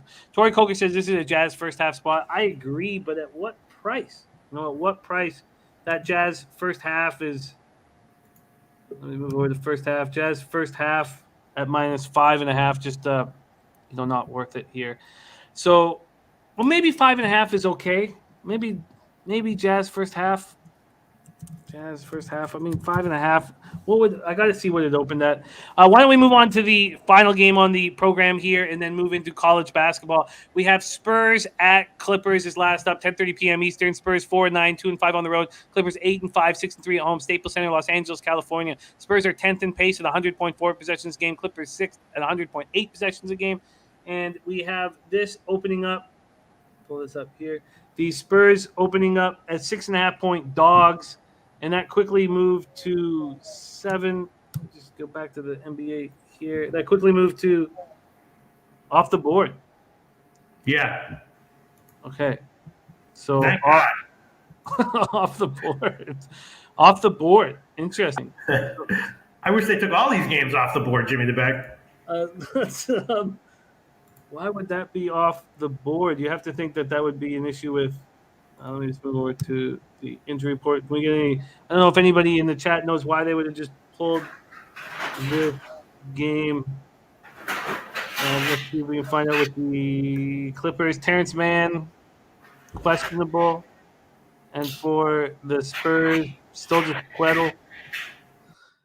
Torrey Coker says Clippers first half over. Huh. And Dommy Gun says, for your information, Pete, the Winnipeg Jets total is now 5.5 or 6. It really moved down from 6.5. Sorry, just I have the opposite. I have money still coming in on the over, Dommy. So it's gone from over 6.5 at plus 100 to over 6.5 at minus 105 at Bet365. So just quickly, Spurs. We don't know why it's off the board, so we'll have to find out why it's off the board. But Spurs coming off their second straight loss, 114-106. Wham, we can see Wham. Is Wham going to be back in action? Wham, you good? All right, that is a no good. I'm loving the Matrix Wham visual though. Okay, let's. Okay, so DeJounte Murray had his second triple-double of the season. Spurs lost for the 5th time in their last 7 games. Vassell 19 points off the bench. Clippers had their 7-game winning streak snapped on 190 loss at home to the Bulls on Sunday. George goes for 27 and 11, but shoots poorly. George and Jackson 11-42 from the field, 5-21 from 3. Let's move over to basketball here and see if it's on the board here. I've got the Spurs Clippers on the board. Spurs at 7.5 and the total at 220. So it is available. Did you have any lean in this spot? All right, let me get my notes again here. I was thinking Clips first half, maybe. Question is exactly how bad are the Spurs, which is a little bit, I wanted some guidance on that. And Clippers team total over, maybe, even at 113 or so. That's just what I was thinking. But let me see what people are saying. Yeah, there's no comments on this one. I mean, it seems the question is just how vulnerable are the Spurs in general, and I think pretty vulnerable. And how much of a big bounce back spot is this for the Clippers? Pretty big, right? They won 7 in a row, lost the last game. It was a very tough spot, back to back, and very forgivable. So the obvious ways to look here would be Clippers first half, and maybe Clippers team total over because of course very explosive offense all throughout their winning streak, and then they got shut the F down by the Bulls, and the Spurs can easily give up 120 to anyone, so. The more I talk about it, the more I'm thinking, yeah, Clippers team total over. Well, why not? Especially after that poor shooting night last night. Why wouldn't they just be able to turn that around here against the Suns team that plays at a fast pace? And the total also 72% of tickets on the over. It feels like the over is available. I think also pace last 5, Spurs 10th in the NBA, Clippers 6th. So the over is very enticing to me. Or the Clippers team total over, which should be about, I was looking at it about 113, I guess. Okay, did you want to make that official? Well, there's no line. No, Joe Chris says Spurs are not good. The Clippers. What line are you seeing there, Jimmy? Because I'm not seeing anything right now at Pinnacle. It's off the board. Yeah, it's off the board. So we should probably wait and see why that is before we make a bet on it. But right now, the Clippers team total is at 113.5. Yeah. Ixnozol 420 says that's a great look, Pete. Yeah. Daryl Lyles likes the Clippers -7 as well. Well, let's move on to NCAA basketball here. I think that the over is interesting, but I need to find out why Pinnacle moved it off the board. Yeah. So you going to hold off and find out first? Yeah. Let's move on to college basketball. Let's start talking college basketball, and then people will be like, oh, okay, that's why this guy is on some of these shows. I get it now. We move on to college basketball. Your next guest hitting at over 60% on the show. He's the star of our 5 p.m. Eastern show, NCAA Net Profits, alongside Connor Mack, and the man is rolling. Sharpie says, I'm here for the man who double stacks ladies of the night and only mixes Red Bull with his vodka. The man who throws potatoes at skinny runners. My hero and should be yours, Maxwell Smart, in the house. Pride of the 6. Max, my man, I did just look at a new apartment at Young and Finch, and one of the selling points, I was like, Max, right around the corner. Well, if you do decide to move up to North York, You're going to have a lot of good burritos. You can have some good chicken wings, and you can have access to a lot of good underground transit so you can drink during the day and not have to worry about driving. It's a great life. It's I don't need to worry about the drinking and driving. I don't. It's about the coming home drunk in the afternoon. That's the main fear that I have. But thank you, Max. That does sound pretty good, Max. You've been running very, very hot. Max had a 2-4 day one here, and then in the next 2 days, he went 12-5. On Tuesday and Wednesday, 12-5. So he's up 4.03 units, ROI of plus 17.52%. So what we're going to do is we're going to talk about the 5 games that Max has on his card. Then we're going to talk about the additions that Pete has made on the card and see what Max thinks about those. Yeah. But let's start with this. And I just have some thoughts in general as well that Max can comment on and maybe, So, maybe it's best. Pete, would you like, after we do the 5 games breaking down with Max, do you want to then take over and go over your games? I'll just after we do the 5 games, I'll share what I tweeted out and my thoughts, and I want to get Max's 30-second take on those 4 plays, and then I'll just shout out. So I'll take it over. I'll shout out some general opinions I have about the card and some teams. I love it. All right, let's get right to work. Maxwell Smart joining us here again, can be seen 5 p.m. Eastern, Monday to Friday here on Pub Sports Radio in NCAA Net Profits. Max opens his game here, or opens his card with 25th ranked USC Trojans, 2-0, 1-0 on the road at Florida Gulf Coast Eagles, 1-1, 1-0 at home at Alico Arena in Fort Myers, Florida.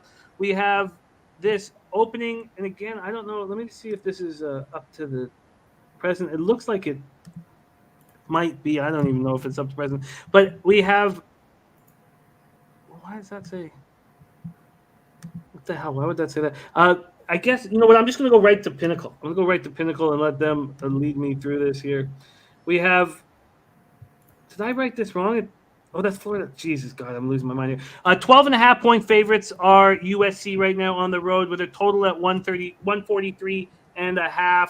When we go over to the cash flow here, we have USC. Where the hell are you? All right, I'm going to have to find the cash flow. Sorry, I'm a little discombobulated. USC opened its season with an easy 80-49 win at home over Cal State Northridge, then hit the road with a tough 76-71 win at Temple on Saturday. Florida Gulf Coast comes in off an 89-77 loss at Loyola Chicago on Saturday. Pete, did you have any interest in this spot before we pass it on? Yeah, I definitely did. And by the way, I can, while you look for all these numbers, I don't mind introing the games, Jimmy the Bag, so I can give my little spiel and set it up. I liked the over on this one. It looks like it's gotten moved up. I got it at 141.5, and now I think it's up to 143.5 or so. Florida Gulf Coast obviously not projected to do well this year, but this is the return of Coach Andy Enfield, right, to Florida Gulf Coast, and it's going to be a big game. I think there's going to be a decent amount of scoring at least. USC is obviously a very impressive team here, and in general this year, they were last year, they are this year, and I'm expecting them to maybe be a good bet ATS in general under Enfield. As far as the spread's concerned, not exactly sure, just because of the psychological and nostalgic factors that are surrounding this game. But I definitely like the over, and I definitely bet it, and I definitely took the first half over and the full game over as well. Let me see the numbers I got. I got 141.5, and the first half I don't have it written. No, I didn't get the first half. I only bet the full game, but definitely like the over, and I think I've seen it up to 143.5. Maxwell Smart. Sounds good, right? Actually, Peter, I was more looking towards the under in this game because this is a spot where I think Florida Gulf Coast has to keep Kevin Samuel out of foul trouble, because you're going to be dealing with a very physical and size-laden front court for USC. And with Florida Gulf Coast, this is a team that is coming together, a lot of moving parts Carlos Rosario, Kevin Samuel, Tavian Dunmartin, Matt Halverson. And the last two names I just mentioned are the guys that are really going to have to give this offense a jump start if Caleb Cato is not going to be able to do it. This is a Florida Gulf Coast team. While the numbers don't really reflect how they are, I do think that this is a spot where it's just a little too many points. I liked it at the opener, 14.5. I still like it right now with the movement to where it is now. And I just think that when you look at Florida Gulf Coast, if they can make 3-point shots, stay out of foul trouble, and continue to attack the offensive glass from the guard positions, they're going to be able to throw more and more different lineup looks at their opponents. And with the way that I think they're going to be able to take care of the ball with multiple ball handlers on the floor, I just think that this is a team that has to overcome their poor free throw shooting. If they can do that, I think that they stay in it at home. So give me Florida Gulf Coast with the points. Florida Gulf Coast. I'm going to line shop right now for you and see if I can get you. What were you thinking when you hear that breakdown, Pete? Smarter than me for sure. I still kind of like the over though, but just from a statistical standpoint. But obviously, Max's reason for liking the under is matchup based, which is often more valuable than the basic statistical analysis that I do. Yeah, I bet the over 141.5. Now it's up to 143. I'm not sure what I want to make official here. It was a hell of a breakdown. And Max is liking Florida Gulf. USC is a team that I really don't feel comfortable fading in general. I love the coach. I love the lineup. Would you disagree with that, Max? I think that it's a really good lineup for the Pac-12, but what I've noticed so far this year in my data collection is that while the Pac-12 was really favorable and profitable to us in March last year, has not been the case so far this year. So it's just not a conference I feel confident laying points with, especially on the road when I laid with them against Temple and they weren't able to cover the 7 points. Yeah, oh, sure. Yeah, I mean, that was that shit happens in college basketball. Yeah, wow. I mean, look at Navy beating whoever they beat. Yeah, okay. There's something to think about. Okay, I might be wrong on this over. Although my totals are the stronger plays for me in college basketball. If someone of Max's caliber disagrees with me on a side in college basketball, I'm usually flipping over. On a total, I'll think about it a couple of times. I don't know, Jimmy the Bag. Did you go official with the under, Max? No, I'm not. I'm just sticking to the home dog with this Gulf Coast team. Plus 12.5, minus 107 at Pinnacle. They're all 12.5s, but that's the least amount of juice for Max on Florida Gulf Coast. Let's move on to the next spot on the board here, 7 p.m. Eastern, Winthrop. Wait, Jimmy the Bag? Jimmy? Yeah, buddy. I'll make the over an official play. I'll make it official. It might be stupid, but I'll make it official. I'm seeing 143 in a different book. I'm seeing 143.5 at Pinnacle. Just give me 143 minus 110, okay? 143 minus 110 for the over for Pete. I like it. Eric Thomas says, when you get a chance, ask Maxwell about Seton Hall at halftime. Eric Thomas, we may not get to it. If we don't, remember that the 5 p.m. show, they do a 20-minute question and answer with CMAC and Maxwell Smart. So that's the time where you will be able to attack it. But maybe it comes up in Pete's games that will be coming up later. Next what up, Winthrop. He asked about the Seton Hall game. Oh, yeah. We'll talk about it. Okay, beautiful. Winthrop Eagles 2-0.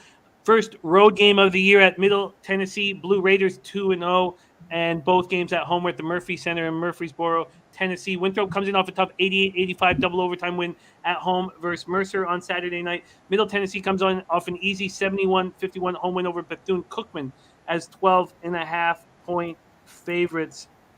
And we have this spot here. God, I wish this site would be working for me. I guess I'll just pass it on right now as I get these numbers up. Pete, here we go. It's open. I'm not sure what it opened at, but right now, Winthrop available minus 5.5. It's juiced, and this total at 140 juiced to the under. Pete, do you have a move on this one? No, nothing really. I mean, everything I looked into is not pointing to anything. So this is the one out of the 5 games that I'm going to do a complete pass on. Max, here we go. Winthrop, Middle Tennessee, take it away. So, Jim, this is a line that opened up at 2. Now we're seeing 5.5 and 6s on the board. And it's definitely a hard spot for me to tell someone of our low bagger status to take that number. It's the ass end. I think that with Winthrop, though, this was a first half full game situational spot for me. I think that Winthrop is going to be tested going out on the road for their first game in the post Pat Kelsey era. But on the other hand, I just think that the philosophy and scheme of this team just suits to wear down your opponent. And if your opponent can't make shots, which is something that Middle Tennessee has definitely been accused of in the past, this could be a wire-to-wire ass whooping. This could be Cupcake City, So I think that when you look at Winthrop, yes, they did lose Adonis Arms, and I don't think that he should have left.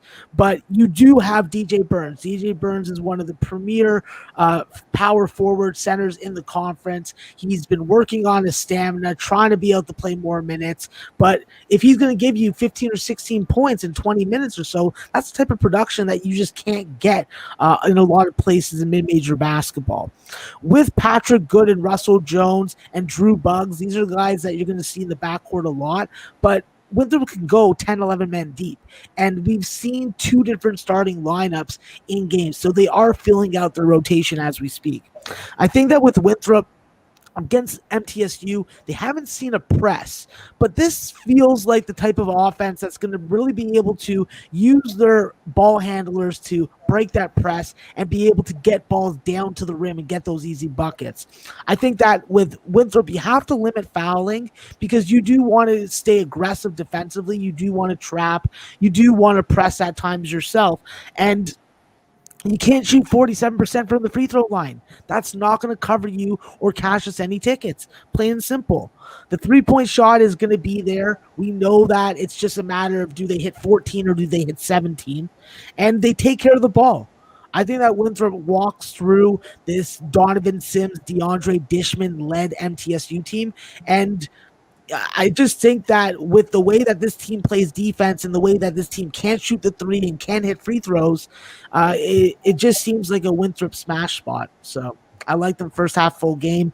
At this point, the only thing I can make official would be first half. So, Jim, what number can you get me? I will look around right now. Jeez. And you got the full game at -2.5? -2, Jim. Jeez. That was the opener last night. Wow.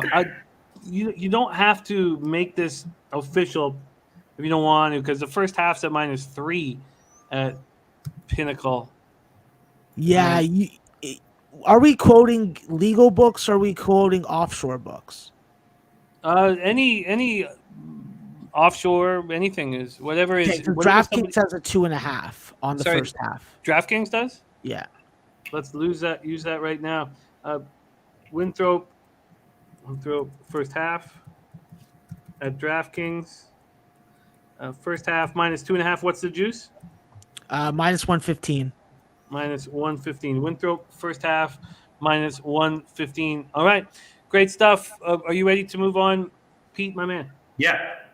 All right, we move on to a fascinating spot here at 8 p.m. We have Abilene Christian Wildcats 0-2 to start the year. Two very tough games at UT Arlington Mavericks 1-1. We're at College Park Center in Arlington, Texas. Will Hill opened up Abilene Christian as 3-point favorites. I'm not sure what Pinnacle opened them up at. Let me get over here right now. Pinnacle has them. I had this set up. Sorry, it's moving all over the place here. Winthrop. There we go. Abilene Christian is at 2. So all the books are sitting with Abilene Christian as 2-point favorites from the 3-point opener. Abilene Christian, 2 tough road losses. First 70-56 at Utah, and then 81-80 in double overtime at Texas A&M on Friday. UTA opened the season with an ugly 88-45 loss to Oklahoma State last Tuesday before winning easily over private Christian school Mary Hardin Baylor Crusaders. Pete, first to you, Abilene UTA. You have a feel here?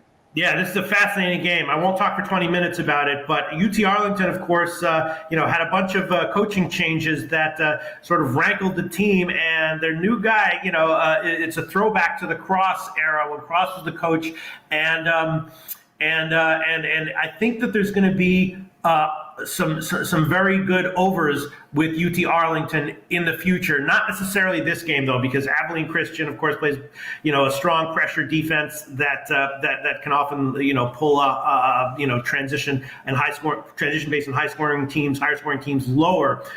It's interesting that the line has moved in Arlington's favor. Abilene Christian is a pretty impressive team, and it seems to my eye like Arlington at this point in the season is the type of team that Abilene Christian can handle. So I was leaning maybe Abilene Christian at the low line, although I am expecting Arlington to have some value at some point this season, maybe good value, and especially with overs and team total overs. Not this game though, so I don't want to take the over in this one. I was thinking maybe for matchup reasons that Abilene Christian was a good bet, but I didn't bet this game, and I don't think I'm going to. But I'm very interested to hear what Maxwell Smart has to say about it. Yeah, Pete, I think that this is a straight under spot with the way that UTA has had turnover issues early on, and I don't think that a lot of these turnovers were unforced. I think that there is the opportunity to right the ship. I just don't think that this is a situation and a scheme that they're going to be highly successful at scoring. With Abilene's strength with this half-court denial pressure defense, I think that we're going to see turnovers. I think that on the other side of the basketball, what is Abilene going to do scoring-wise? Because we've seen two drastic different performances, and now they're going up against a defense that they should be able to score against. So I think it's going to really come down to Reggie Miller and Corian Mason coming through and being your stability when it comes to backcourt scoring. But if Abilene is going to go in and win this game, because UTA is not a cupboard, not a shelved, barren type team, right, they're going to need Arion Simmons. And this is the guy I think that is going to take the biggest step forward for Abilene this year. And if he comes to play and gives you, 10 to 15 points, I think that could be enough to win the game for Abilene and maybe still keeps game under. When it comes to UTA, it is important to know that they do have one of the most experienced quality point guards in Division I mid-major basketball in Javon Levy from UT Rio Grande Valley. And with David Azori and Pedro Castro, these are guys that can get on the glass. They can hit a big shot for you. And we've seen David Azori hit some game-winning shots. So it's a dangerous side. I think the value's with the total. And we're going to grab the under 135, Jim. Yeah, that makes some sense to me. Although I will say this, for teams that prefer a faster tempo, I think match up against Arlington. I haven't checked their schedule, so I can't tell you who that would be right now. But we might see some great over bets on their games with totals in the 130s, because a team that likes to play like that, they will match. Well, let's get the under here. Under 135. That's at minus 111 at Pinnacle. I'm going to see if I can get them better than that for Abilene Christian. So I'm going to put it here under, full game under. Pete, is there anything you're going to make official here on this game? No, and I'm wondering why money's coming in on Arlington, because in general, I am high on Arlington on this program this year, let's say, going forward. It's just what we've seen so far. They played a non-Division I team, and they got blown out by Oklahoma State, which is totally forgivable. But Arlington's going to be a team that I'm, probably going to be at first. My first thought is looking to bet on them in general over the next couple months. All right, so the under 135. I wonder if I can beat that. Let's just give one other check here before we move on. All right, no, it's 134.5 at FanDuel. So 135, it's minus 111 at Pinnacle. It's minus 110 at Bet365. So we'll give you that for Max. Under 135. All right, next up for us is 8 p.m. Eastern. Chicago State Cougars 2-0 on the year, both at home. This is our first road game of the year at Loyola Chicago Ramblers 2-0. 2-0 at home at Joseph J. Gentile Arena in Chicago, Illinois. We have this opening.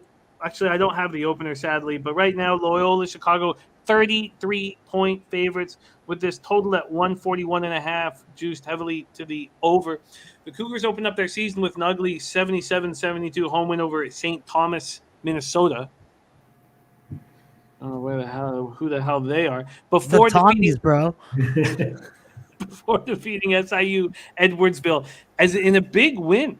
They defeat them 67-56 as 11-point dogs. Loyola's opened up their campaign with a dominating 103-45 home win over Coppin State. If you remember that game, Coppin State shot 22% from the field, 8% from three, and then bounced back nicely in the second game of their season, which Max got us on the over end Coppin State first half, before defeating Florida Gulf Coast. Loyola beat them 89-77 on Saturday. Pete, Chicago State, Loyola, any thoughts here? Yeah, this is frustrating. I was an inch away from tweeting it out. When I capped this game, I took the over. I got 137.5 on the full game, and bigger, I took the first half over at 65. Now that's up to 67.5.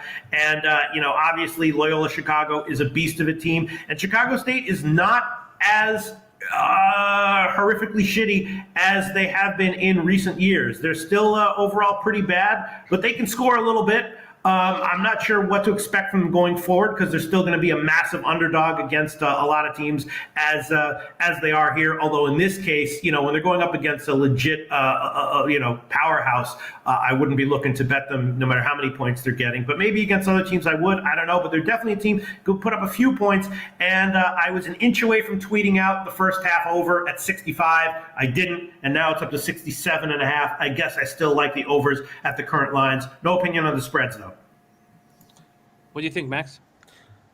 Pete and I are thinking very alike right now. We're thinking like cupcake brothers, like cupcake Eskimo brothers even, chicken tender with honey dippers, because we dip it in this good stuff. This is honey.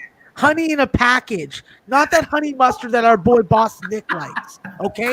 Not that. But I'll tell you something, Pete. I still like that over 67.5. Yeah. I got on at 66. I got on the opener at 137 like you. I think that this is a smash spot for Loyola. I think that it is important to know Keith Clemens will be back for Loyola, so you give them another experienced ball handler in this new Loyola tempoed offense. Adding in Tate Hall, Chris Knight, and Tom Welsh into your structured rotation, you have 8 or 9 scorers that can lead you on any given night with experience, with their own strengths that are different from one another. So it's not like you just got 3 guys that can freaking take you off the dribble but can't hit a jump shot. You got guys that can freaking get to the rim. They can use either hand. They can hit it from freaking the left side, the right side. It doesn't matter. That's how impressive this Loyola offense, I think, is going to turn out to be. I think that when you look at it, there's so many different lineup options. This is a team that is going to value their possessions. They are going to fix this free throw issue that they're having also, and they're a team that is going to punish you early. So I'm all over Loyola first half. I like the first half on the spread. I still will like and take the first half over for the show. And I just think that even though Brandon Betson has came out and probably is going to be a very unknown but productive piece for Chicago State, this is a different quality of defense. This is a different pedigree. They're not playing the Tommies, who are completely reliant on three-point shooting, don't have anyone over 6'7". And SIUE, they don't like cupcakes. They like muffins. So take that for what you will. Makes me sick to my stomach. Exactly. What do you think here? Exactly. All right, you know what, Jimmy Bag, I'll make it official. I'm taking it. I bet it at 65. I'm seeing 67 minus 121. I'll make that an official play. If it lands on 66, I'll just find some innocent creature that had nothing to do with any of this, take my frustrations out on them, and then I'll be fine. But over 67.5, first half minus 121. I don't know. Over 67.5? No, sorry, over 67 minus 121. Yeah, because the 67.5 is a minus 104. Let me just see FanDuel 67.5 is at minus 110. Max, do you want the 67.5? Or sorry, do you want the 67 at minus 121 or the 67.5 at minus 104? 67.5 minus 104. All right, Max is at over 67.5 at minus 104. And Max, where are you seeing that, Jim? I'm seeing that right now at FanDuel. Huh. All right, I'll just stick to Pinnacle. Line. 67 minus 121, whatever. 67.5 at minus 104. Now, for first half, I believe the Pinnacle's at 19, but FanDuel was at 18.5. So we'll give you Max Loyola, Chicago, Loyola minus 18.5. And Jim, just to interrupt you for a minute, I am applying the same logic that I applied to the Gonzaga first half to this game. I think that you're going to see hopefully a more pedal to the metal type performance, and then a little bit of the ease off in the second half. And great stuff from Billy Friedrich. Thank you guys for the help. The sites that we use generally for getting all the different books, I've been the main one for me has been down for the last month. So it's been very tricky. Billy Friedrich has found a 67, first half 67 to minus 108 at Bookmaker. Yes, checking that right now. I'll take that. Heck, huge shout out to Billy Can Friedrich. I have that also, please? Oh, of course, yeah. Hell yeah, Billy Friedrich. Thank you so much. Yeah, Hopefully thank you. That's hugely helpful, Billy, as we got these issues right now. Quick question, Max. It's Schnizzle says, do you like Loyola team total over 87? I don't have my numbers in front of me. I can't give him an answer, but I can message him on Twitter after the show. What a guy. All right, so Max is on over. They're both on the first half over 67 to minus 108, and Max is on Loyola first half at minus 18.5. All right, we close up Max's portion, but Max will stay on as Pete's going to go over his looks on the card. In the Phil Knight Invitational, BYU Cougars 2-0 at Oregon Ducks, Moda Center in Portland, Oregon. Let's move over here quickly. And BYU comes in off a 69-59 home win over Cleveland State before defeating San Diego State 66-60 at home 2 nights ago on Sunday night. Getting down to this Pinnacle spot. Pinnacle has BYU at +4 at minus 102 and the total at 141.5. Oregon's opened its campaign with an 83-66 home win over Texas Southern before defeating SMU 86-63 at home on Sunday night.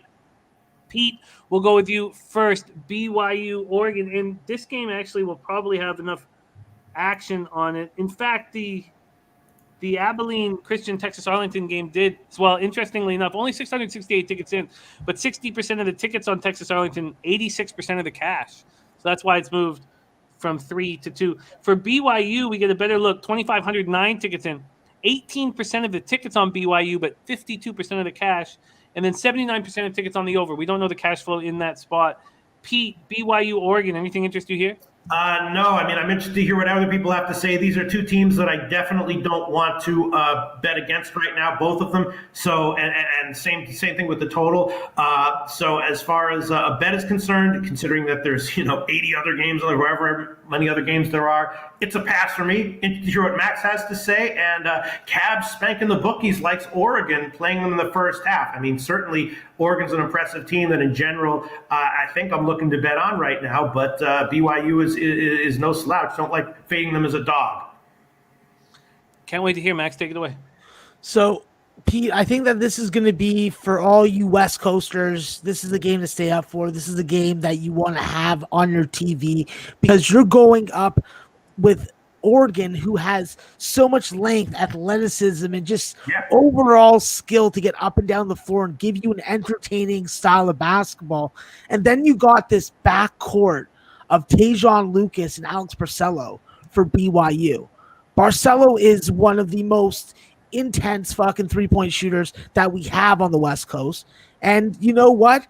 I don't even think that he's going on a mission, so he doesn't have 2 years of age like the football players do. So that's always good. I think that with BYU, Richard Harward definitely is a question mark for tonight. You do need him in the middle because you don't have a ton of big front court size. And against a positionless team that is going to throw zone at you, it's going to be feast or famine. BYU is a team that a lot of their opponents are afraid to run a zone at them because they have very good perimeter scorers.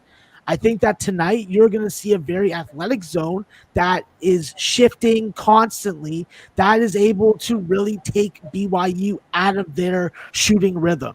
I think that when you look at all this length and athleticism with Quincy Guerrero, Eric Williams, and now you have this upgraded backcourt of Will Richardson, Devion Harmon, and Jacob Young, there's just too many different weapons that could be the MVP for you in this game. And I think just like they handled SDSU, I think that they get a cold reverse revenge bowl of cock soup and the Oregon Ducks quack all over them. They escaped Big Show shotgun shells, and we go with the first half full game.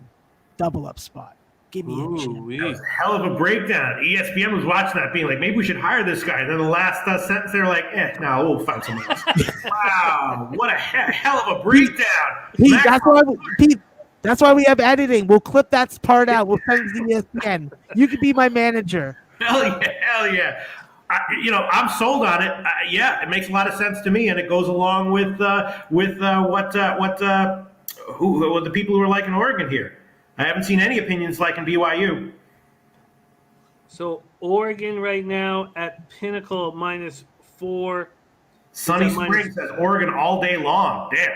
-114. At Bet365, it's -110. I'm going to check FanDuel here, see if anyone else can beat this price on Oregon, and then I will shop for first halves. Pete, is this something that you want to jump on as well? No, but I would love to tail Maxwell Smart in this spot. I mean, his breakdown was very compelling. But no, I'm not going to make it official. We have a choice now at FanDuel. It's -3.5 at -118, Max.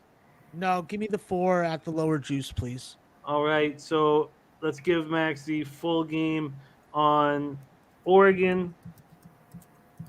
Oregon -4, -110. And then we have the first half. See, we have a 2.5 at -105 at Bet365. At FanDuel, we have a first half at, give us a 2 here. Oh, wow. Oregon first half -1.5 at -118. And then Pinnacle is first half at 2.5 at -108. Tricky. So you have a 2.5 at -108 or a 1.5 at -118.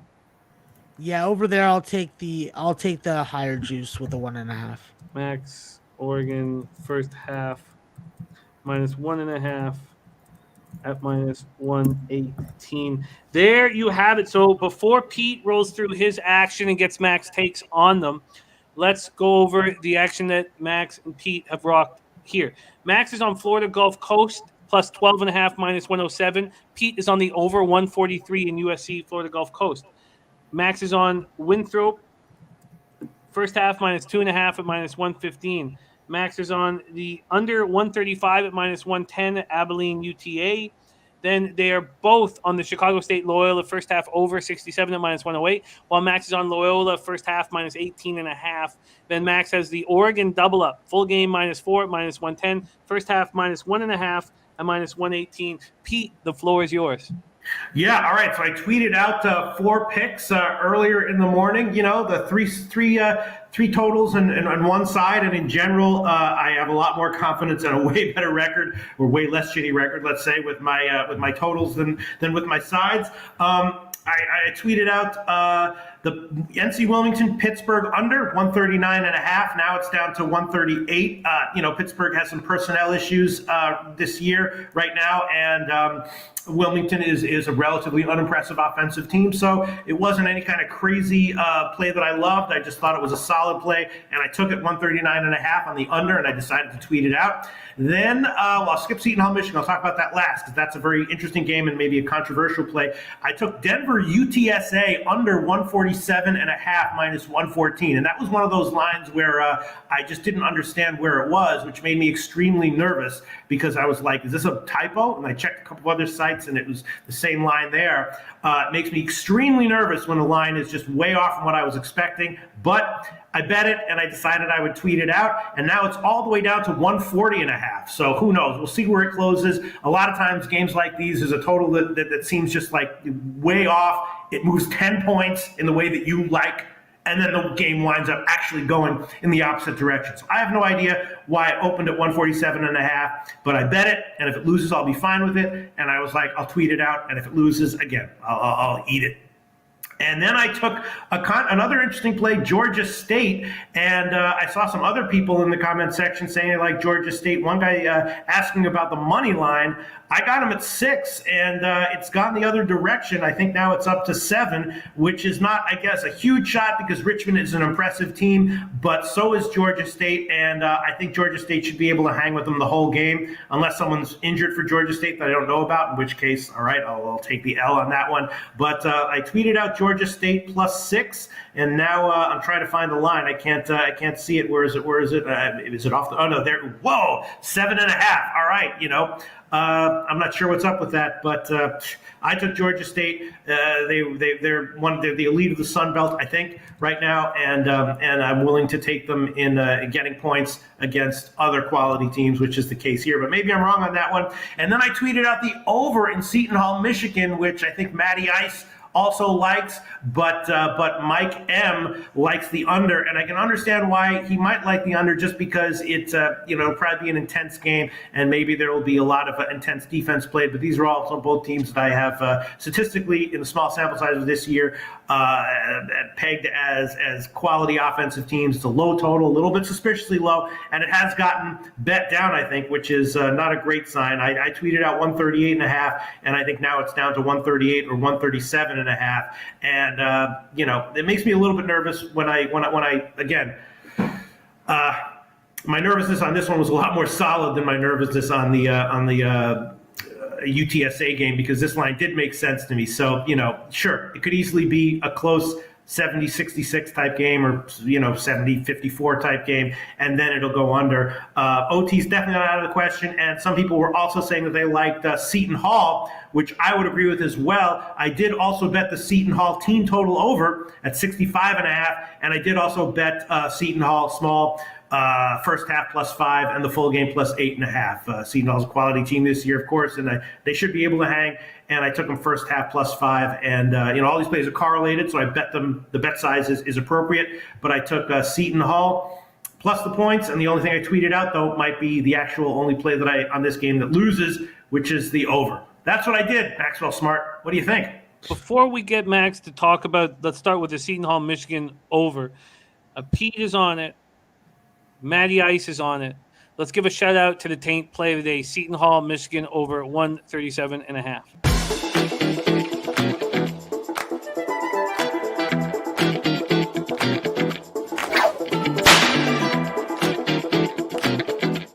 Ron Crawford also has a spread. It's not the spreadsheet play of the day because it's not over 68%, but 63% Seton Hall. Max, what do you think of the Seton Hall Michigan spot?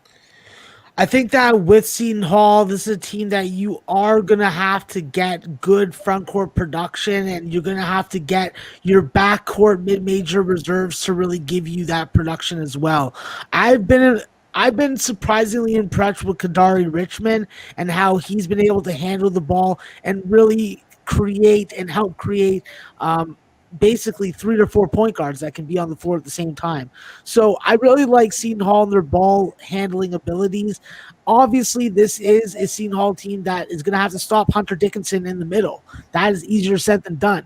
And with Musa Diabite as a backup to come in there and give you another pace with his passing skills and his ability to get to the rim off the dribble, I can't mess with Seton Hall in this spot.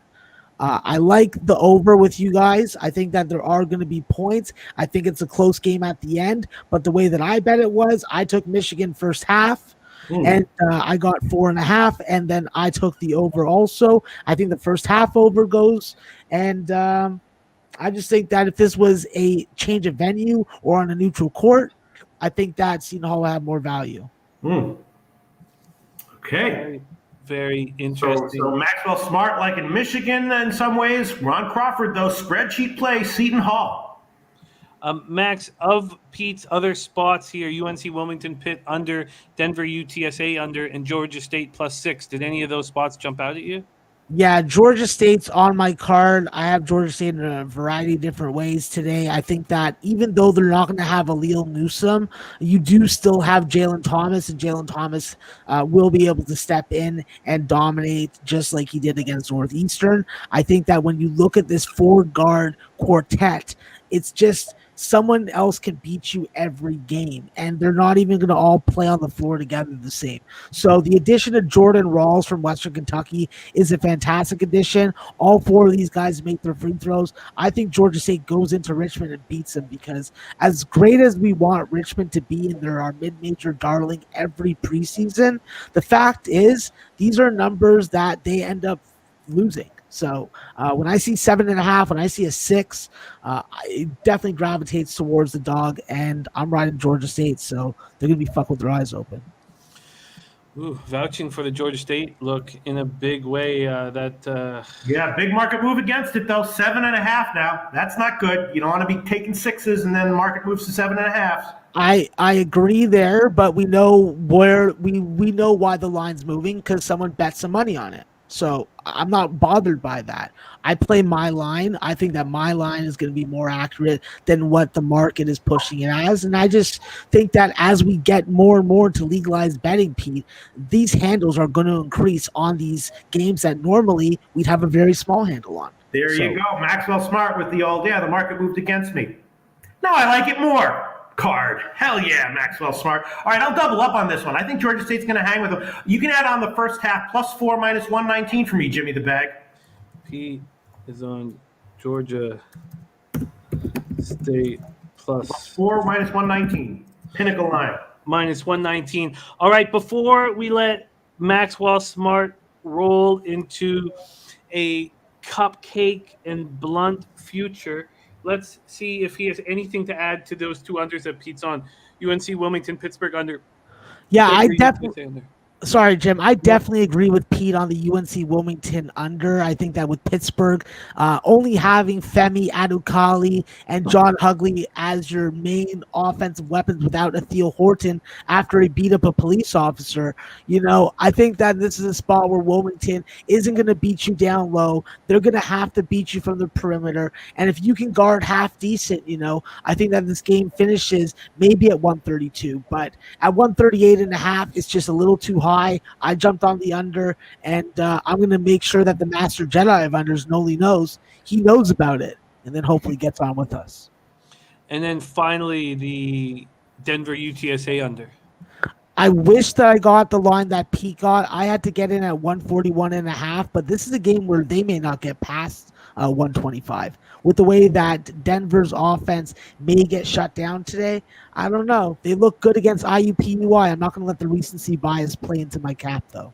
Hey, Jimmy the Bag. Billy Friedrich says Georgia State first half +4 is 108 at Bookmaker. So let's change it to that. Hell yeah, Billy Friedrich. Yeah, that's huge, Billy. Thank you. Commenter of the day, in my opinion. Yeah, helping, fighting the good fight. Absolutely great stuff, Maxwell Smart. Thank you so much for taking the time to roll with us. Maxwell Smart hitting over 60% on the show, 60.9%, and spectacular work. Again, 12-5 on Wednesday and Thursday. So he is sitting, Maxwell Smart, right now, 14-9. Plus 4.03 units ROI, plus 17.52%, average line -110.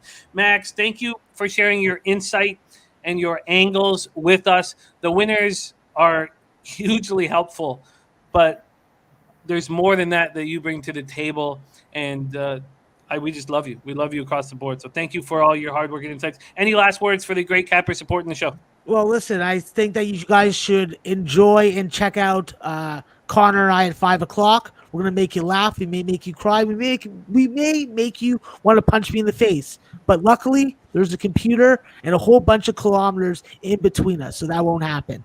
And, of course, Jim, I come with college basketball knowledge, food knowledge, and I come with a packet of honey as well. All right? Me and my honey, we're leaving. Have a good day. All right. There he goes. Him and his honey gone. Puzzler says Argo's resting nearly everyone for tonight's CFL game. We're going to get into that after NCAA football, but I could have got the Elks at +4, but I didn't even know it was my fault. I didn't even know there was a game tonight. It's a makeup game. It's 48 hours after Edmonton traveling. It opened at 8.5. That's how fast this line's gone down, Puzzler. And at 8.5, I was like, I can't take it at 4 if I had just been more aware of the situation.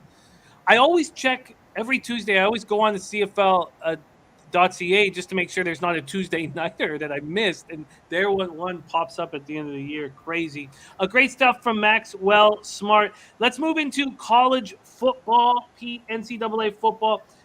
I'm 47-45, not where I want to be, down 3.05 units, 51.1%, average line minus 111. By the way, in CFL, 8-game winning streak, Pete. 8-game winning streak. Wow. Yeah, and I've only made 26 bets on the year, so I'm 17-9, 65.4% plus 6.8 units. We'll get to that here in a second. Let's go to college football here first. Tuesday night MACtion for us to break down, Pete. And you've brought a lot of clarity to these Tuesday night cards, clarity that I find very difficult in MACtion. So let's start up with the Toledo Rockets at Ohio Bobcats. Toledo Rockets 5-5, 3-3 in the MAC. Bobcats 3-7, 3-3 in the MAC. We're in Athens, Ohio for this one. Let's move over here and get this all up. Sorry about that. Okay, here we go. I'm going to pull up the market moves here, but I don't trust the site that I usually use. So I'm just going to go right to Pinnacle and where they are right now. Pinnacle has Toledo as 7-point favorites and this total at 57.5 juiced to the under. 57.5 juiced to the under. I do know what the openers were, so let's get over to the openers here. While that is loading, and here it is. He opened at Toledo at 6.5. So now we have 7s across the board, and this total opened up at 54. Yeah. And it shot all the way up to 57.5. Cash-wise here, we have 61% of the tickets, 79% of the cash on Toledo. And listen to this. This happens every single Tuesday and Wednesday. So the market moving towards the over, and yet 39% of tickets on the under and 85% of the cash on the under. Very tricky. Toledo comes in off a dominating 49-17 win at Bowling Green as 10.5-point favorites. They outgained Bowling Green 539-196. They need one win to become bowl eligible for the first time in 3 years. DeQuan Finn has been rolling, man. 8 touchdown passes, 1 pick over the last 3 games. He hit 8 different receivers last out. Brian Kobach has been a machine. He's second in the MAC with 936 yards rushing. He's averaging 6.1 yards per carry over the last 2 games. And DeQuan Finn can also fly. I mean, this guy can run 8 rushing touchdowns as well. Ohio defense is giving up 197.1 rushing yards per game. That's 109th nationally. But this Ohio team has completely changed over the last 2 weeks, and I'm not sure how much to believe their year-long numbers. Toledo is first in the MAC in total scoring and passing defense. And Ohio's offense under Curtis Rourke of Oakville, Ontario, has been rolling. He looked 4 touchdown passes in the first 6 games. He's had 3 in each of the past 2 games. So 4 in his first 6 games, 6 in his past 2 games. He's absolutely rolling. They've won 2 straight. They're coming off beating Michigan 34-26. They're averaging 454 yards per game over this 2-game winning streak. They have a balanced attack. They ran for 265, threw for 230, 8 yards per play last out, Pete. Here we go. Ohio 7-point dogs. And 2 weeks ago, Ohio was 7-point home dogs, and I took them, and it was an easy casher. Should we do it again here? Yeah. Well, first of all, just for a cautionary comment here, Trinelius Coleman nails it. He says Pete be guessing 99.9% of the time. So just keep that in mind when you listen to my analysis of this game.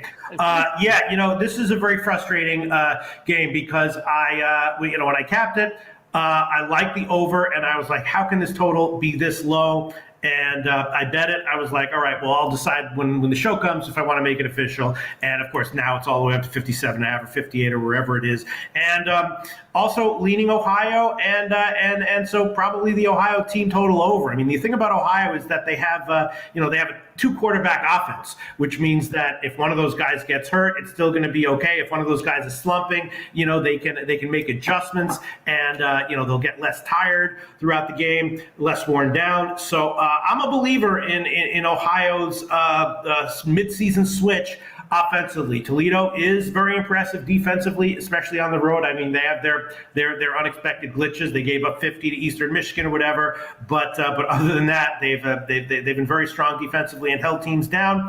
So my leans would have been at the opening lines to the over. and Ohio +7. And, I've held off of some of my MACtion leans, and I should have just gone with them. So, I think I'm going to give the Ohio team total over, which I'm still seeing at 23.5 at Pinnacle right now.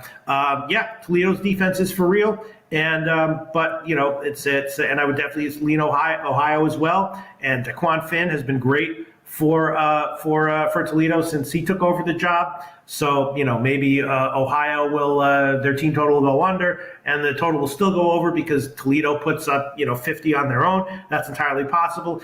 But my leans would be small lean to Ohio, bigger lean to the over, and bigger lean to Ohio team total over. That's my take on this game. Are you going to make team total over 23.5 official here? Wow, look at this. Clayton Evans, Ohio +7 is free cash. I mean, Toledo's a pretty fearsome team. I wouldn't necessarily say free cash, but I would like everyone's like Gerald Jones on Ohio +7. I will. I'll take. I mean, if they do get to 24, it means that they've done better than all the other teams that went up against them, except for Eastern Michigan 2 weeks ago, which is a bit of an anomaly. All right, sure, what the hell? Because if it cashes, I'll be very angry at myself for not having made it official. So 23.5 minus 130 will make that official. 23.5 and minus 130? Yeah. All right, and the curb stomp play today is Eastern Michigan +5.5 from Mike M. Let's roll right into that. 7:30 p.m. Eastern. Western Michigan Broncos 6-4, 3-3 in the MAC. At Eastern Michigan Eagles 6-4, 3-3 in the MAC. We're at Rynearson Stadium, Ypsilanti, Michigan. We move to the openers. We have Western Michigan opened at -5 at Pinnacle. Right now they're -5.5, and that's juiced to -113. Eastern Michigan juiced to -113. Sorry, let me go back to that again. Sorry, let me just double check that. My apologies.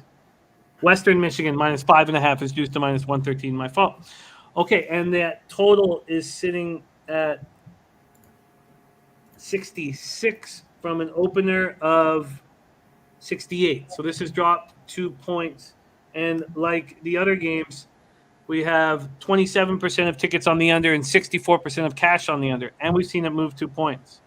We have Western Michigan opening up with 35% of tickets on Western Michigan, but 54% of the cash is over on Western Michigan's side. Western Michigan comes off an underwhelming 45-40 win at home over Akron. They ended the 2-game losing streak, but not in any kind of fashion you want to see. They're not in contention for the MAC West title after losing to Ball State, Toledo, and Central Michigan. And then they had big wins over Pittsburgh and San Jose State in non-conference play. So they've been a very tricky team to figure out, especially when we got into conference play. They averaged 33 points per game and 6.3 yards per play in conference action. Caleb Ellaby, 2,471 yards, 15 touchdowns, just 4 interceptions. He's also run for 4. Western Michigan ranked 8th in the MAC in pass efficiency defense. They've allowed 21 passing touchdowns this year, and Eastern Michigan is capable of taking advantage of that. They come in off a disappointing 34-26 loss at home versus Ohio. They have a chance during their 4th bowl appearance in 6 years under Creighton. They give up 195.7 rushing yards. The last 2 opponents have averaged 6 yards per carry on them. Ben Bryant transferred over from Cincinnati. He's been excellent. He's been so good. At least 300 yards in 4 straight games. And they're allowing 6.1 yards per play and 30.7 points per game in the MAC. Matty Ice says EMU as a dog is bet on. EMU as a fave is a fade. And here they are as home dogs. Pete, take it away.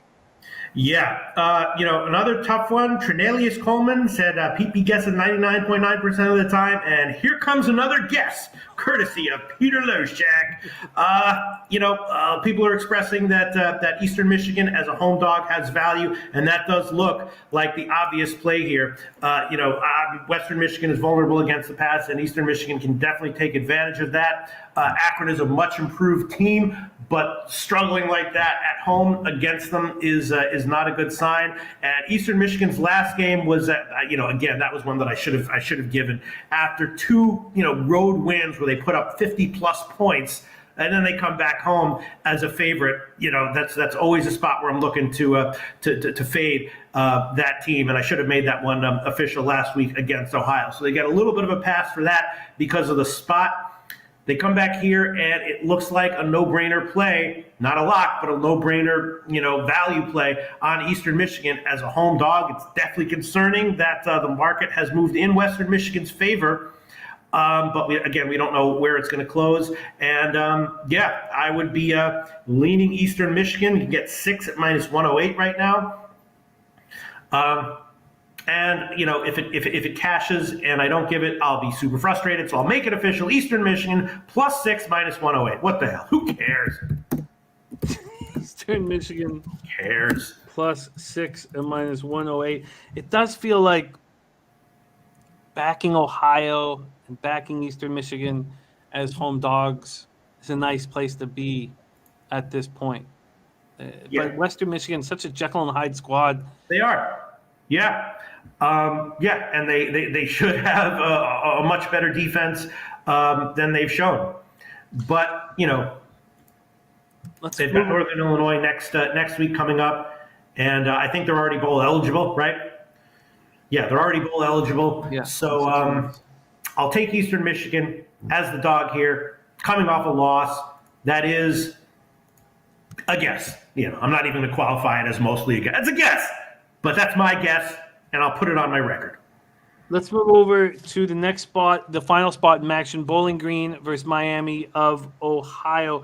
Bowling Green opened up as 15.5-point dogs. Right now, they are 17-point dogs. This total opened up at 51. It is still at 51 right now, juiced to the over. When we go over to the cash flow in this game, we have 3,518 tickets in. 60% of the tickets, 60% of the cash on Miami of Ohio, the Redhawks. And then we have 47% of tickets, 82% of cash on the under. We've seen no movement there. We're in Oxford, Ohio for this. Redhawks 4-2 in the MAC, while the Bowling Green Falcons are 1-5 in the MAC. And Bowling Green's done nothing in the MAC except destroyed Buffalo, which has made these numbers quite confusing to figure out. They come in off an ugly 49-17 loss at home to Toledo as 10.5-point dogs. Miami, on the other hand, comes in off a dominant 45-18 win at home versus Buffalo. Back to Bowling Green, Mac McDonald threw for 4 touchdowns in the win over the Bulls. The rest of the season, he's done nothing. 7 touchdowns, 7 picks in the other 9 games. So the Redhawks are still right in contention. They're battling Kent State for the MAC East title. They're a win away from becoming bowl eligible. And it's setting up for this November 27th game. And I wonder if this could – it can't be a look-ahead spot because they know what they have to take care of business here. I guess. I should say can't be, but you think that they have to take care of business here to make sure that that is a game for the title. So Redhawks are holding teams to a conference low 20.2 points per game.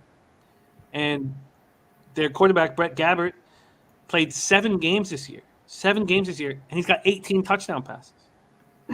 9 come in the last 2 games. So he's rolling right now. Pete, Bowling Green, Miami of Ohio, take it away.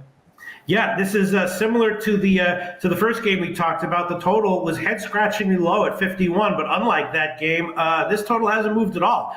And you pretty much nailed it. Miami definitely needs a win here to get bowl eligible because they might lose next week, and they should be able to do it against Bowling Green. Last week, Miami's a very impressive team, especially offensively, and I didn't make that an official play against Buffalo, but I talked about the leans were to the Miami team total over and all that stuff. I should have doubled and tripled up on it because my read on the game was good. I was just worried about Buffalo, running the ball a lot and the game, getting shortened. This one, I'm thinking that the first half over is a good play. I don't know what's going to happen in the second half, but Miami has got to jump, be wanting to jump out to a lead here to guarantee a win. And Bowling Green can put up a couple points here and there if needed. And I'm still seeing 26.5. So I'll make that one official. First half over 26.5, -127. Current line at Pinnacle. It's probably better lines other places. Pinnacle is a sharp book, the sharpest of the sharp. So that's why I use those lines. But, you should definitely, if I were shopping around, I'd be getting better lines on all this stuff. 26.5 -127. I'll take that one. -127. Does this change your feelings about this spot at all? Matty Ice, who's in Michigan, says there might be 8 people in the stands for this one. For this game? Yeah. Yeah, but I know it doesn't really change it because Miami, still needs a win. They still have, a potent offense, and Bowling Green can give up points, and Bowling Green can put up a couple points here or there. So no, I mean it's not the motivational factors surrounding this game. I don't think are necessarily impacted that much by who's going to be in the stands. I mean, yeah, it'll be a sorry, my fault. Sorry, take that away. Sorry, he's talking about the EMU game. Yeah, no, that's that one does matter. Yeah, well, there it does matter for sure. It does matter. It's just again, Eastern Michigan's offense is should be able to score on Western. Yeah, I mean that was just a guess, which I admitted at the end of the segment, and it's that is a problem for sure. The Eastern Michigan game. Interesting. Why would nobody show up there, Matty Ice? I'm curious. So let's go over. So I need to sit with this for a bit, and I can't sit too long because we have NFL at 8 p.m. But I feel like at this point, I would be on Ohio +7, Eastern Michigan +5.5 or 6, and then Miami first half. That would be my initial feel here, and I'm not certain, but I'm certainly leaning towards that. For Pete, he's on the Ohio team total over 23.5. He's on Eastern Michigan +6 at -108, and he is on the first half over 26.5 -127 in Bowling Green. Yeah, actually, Miami first half was another in my notes here. I'm seeing it. Yeah, that's my other lean on this play. Yeah, Bowling Green's been good on the road though, which is a little bit, probably just a matter of variance, but possibly not. I mean, they beat Minnesota outright on the road. They hung tight with Kent State on the road. There might be something psychologically with this team. Yeah, you're right. You're right. I don't have a ton of success in college with these big first half favorites. I should say, I guess the in between, the 10 to 20 point full game favorites taking the first half. I don't have a huge success there. Okay, so there you have it. That is MACtion. We have one game in CFL, and it's crazy. It's crazy. It's nuts that this would be happening in a professional sports league. So Edmonton gets 48 hours off before traveling to Toronto for a meaningless game that was skipped because of COVID. And the Argos have clinched first in the East. And I've got an 8-game winning streak, and it's been helping very much over the last few weeks for my bottom line. And when I saw that this game was on, and it's my fault for being a little caught up in all the other sports, when I went to CFL.ca, I was like, Jesus, they're playing today? Like, it just made no sense. So the Argos have 24 more hours of rest, but the Argos aren't starting anybody. But I could have got the Elks at +4, and just my own pride got in the way. If I had to realize that when the line came out, I could have got, maybe I don't get the 8.5 that was first out, but I surely get it 7 or more. Then I started thinking, the Argos have Pipkin that they brought over from Montreal. And they have a couple pieces that are still going to be used in this game, and a perfect home record against an Elks team that also doesn't care. I don't know why we're just going to establish this idea that the Elks care more than the Argos here. Because I see this as neither team cares. So when I decided not to take the +4, I immediately thought, oh, should I take the under 46? If these teams don't care. But if there's no defensive, and now that's moved to 44.5. So looking back, obviously I probably should have pulled the trigger on the 4 and the 46. But would it surprise you in a game with no intensity and two quarterbacks that can move the ball? Pipkin, who wants to prove something to the Argos, and the Oklahoma State product for the Elks, who wants to have a job next year. That's the thing about this game, is that both quarterbacks actually care. So with all this being said, I don't want to put money on this game. Does anything interest you from that breakdown, Pete? I don't know. I mean, yeah, your analysis of caring is very interesting, but I mean, no one cares about the CFL, yet we still have 170 people watching. So, sometimes what people care about is not, reflected in their actions, Jimmy the Bag. I don't know. No, I'm kidding around. Yeah, I mean, I guess my first thought would be to take the under.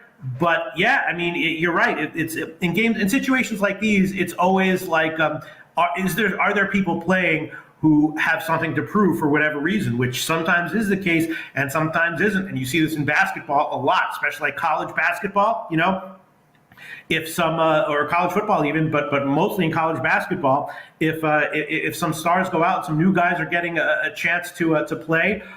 Sometimes those people are hyper motivated and not even that bad in terms of skill. Other times it's literally just a throwaway game. So whatever your psychological read on this game is, I would trust it. My psychological read is to stay away from it. Okay. Psychological read. I didn't want it at 4.46 I didn't want the +4 out of pride. It was my mistake for not understanding that this game was even playing. 48 hours. Can you imagine a football team? So look, the market moving quickly towards the Elks, sure. But the Argos have had 24 extra hours off and are at home. So,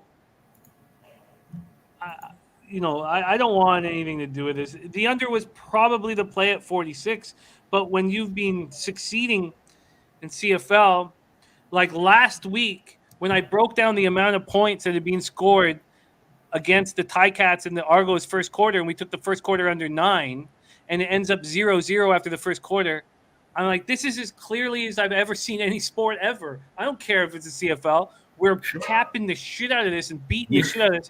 And do I want to put it all on the line in a game like this? I don't. So no move for me here in Elks Argos. Jared TG said I don't care about CFL, but I care about making money. I respect that. Yeah. We've had a long battle of a show, Pete. I love capping these Tuesdays. We all love having you here on these Tuesdays. Let's just review action one more time and then put a bow on this. In NHL, for starters, I have 7 bets, and I think I'm going to add 3 more here when the show's over. I'm on Flyers +105, Rangers -1 at -110, Blues -1.5 at -120, Edmonton, Winnipeg over 6 at -115. That's gone to 6.5. Stars -1 at -110, Knights +105. That market's moved against me, and the Ducks at +115. So that's my 7 spots. And then I have a few additions, which we'll go over here when I mention Pete's action. Nothing for us in Nashville, Toronto. Pete's on the Panthers -1 at -108, and the Islanders team total under 2.5 -129. And I'm extremely interested in the Islanders here. There's Mr. Gozer says I'm on the Jets today. Money line. There's David Burke in the house. And Rangers regulation, Pitt first period -0.5, and San Jose, Minnesota over 5.5. I'm going to probably add the Jets here in a second, but Pete's jumped with me on the Rangers -1. He joined me there. The spreadsheet play of the day from Ron Crawford is the Calgary Flames. Both Pete and I are going up against the spreadsheet play today. We're both on the Flyers. I got +105. Pete got +106. Pete's also on the team total over 2.5 at -114. Pete's on the Penguins -1 at -172. I'm on the Blues puck line -1.5 at -120. That's just a gift, in my opinion. But Birdie's on the other side, which just adds another layer of fun. Sharks Wild, no move for me. I'm going to add the Jets. Pete's on the Jets. He almost took the Jets team total over 3.5, and after more discussion, he decided to move on the Jets, and I think I'm going to tail that spot. He's on the over 5.5 in Stars Detroit, and I agree with that spot as well, and that's a plus line. I think I'm going to tail that. He's not on the Knights, but he is on the Ducks team total over 2.5 at -131, as well as the Ducks money line at +116. And the Washington Capitals have been playing very good hockey and playing very hard against bad teams. The Ducks are on a 7-game winning streak. Capitals fly from coast to coast. I'm very comfortable with that spot. Wham moved on Brooklyn first half -1.5. We don't know what else Wham was on. He had internet issues, and it was too bad. So Pete moved. Oh, Pete did not move on the Clippers team total over, but we were talking about that. We were talking about the over 220 in Spurs Clippers. We'll talk about that here. Sorry, I'll figure out whether we're going to bet that in a little bit. Talk about that here. Shit, sorry. Losing my mind here. And then in college basketball, Pete is on Florida Gulf Coast at +12. Max is on Florida Gulf Coast at +12.5. Pete's on the over 143. Max is on Winthrop, first half -2.5, -115. He's also on the under 135 in Abilene, Arlington. Pete and Max are both on the first half over in Chicago State, Loyola, Chicago, and Max is on Loyola 18.5 first half. Max has an Oregon double up first half -1.5, full game -4. And Pete is on Georgia State first half +4 at -108 to add to his other looks. His other looks being UNC Wilmington, Pittsburgh, under 139.5, Seton Hall, Michigan, over 138.5, Denver UTSA, under 147.5, and Georgia State at +6. When we get into college football, Pete's on the Ohio team total over 23.5 at -130. I'm thinking about backing Ohio +7. Pete's on Michigan, Eastern Michigan, +6, -108. I'm thinking of joining him there. And then Miami first half is a possibility for me, while Pete's on the first half over 26.5 at -127. I'm going to take off. I think I'm going to take off that first half and just take the two dogs at plus points. Gerald Jones says, leaving River Sports Books. See you. Much love to you. We're staying off the CFL game. And that is everything, Pete. Does that all sound right? Yeah, I went with a lot of my leans today, so who knows how this will turn out. I believe in you, Pete. Thank you so much. Top Shelf says USC is about to spank Florida Gulf Coast. Pete, do you have any last words for these great cappers being rolling with us? No, not really. I just want to see plus a half unit after this day is done, and I'll be good. And I hope the same for everyone else. May all of the commenters and viewers of this show beep up at least 1/10 of a unit at the end of today. On behalf of all of us, Peter Loshak, Jose, great job on the ones and twos producing the show. Jeff Slaughter running the ship here for us at Pub Sports Radio. We love working for him. Everybody, we thank you guys so much. You bring so much to the show, and Pete and I have always known that there's a chat that makes the show special. Mike M, Billy Friedrich line shopping for us, Mr. Gokster, Mike M, Dave Burke, Gerald Jones, Top Shelf Plays, Jared TG, Andrew G, Puzzler, Fat Wally, Dennis Trusty, Maddie Ice, all of you guys, thank you so much. Cab, Trinelius, Coleman, Noli knows. All you guys, thank you so much. Birdie, Slatsy, thank you guys. On behalf of all of us, let's get paid in full. Leche, hey, Los Bookmakers!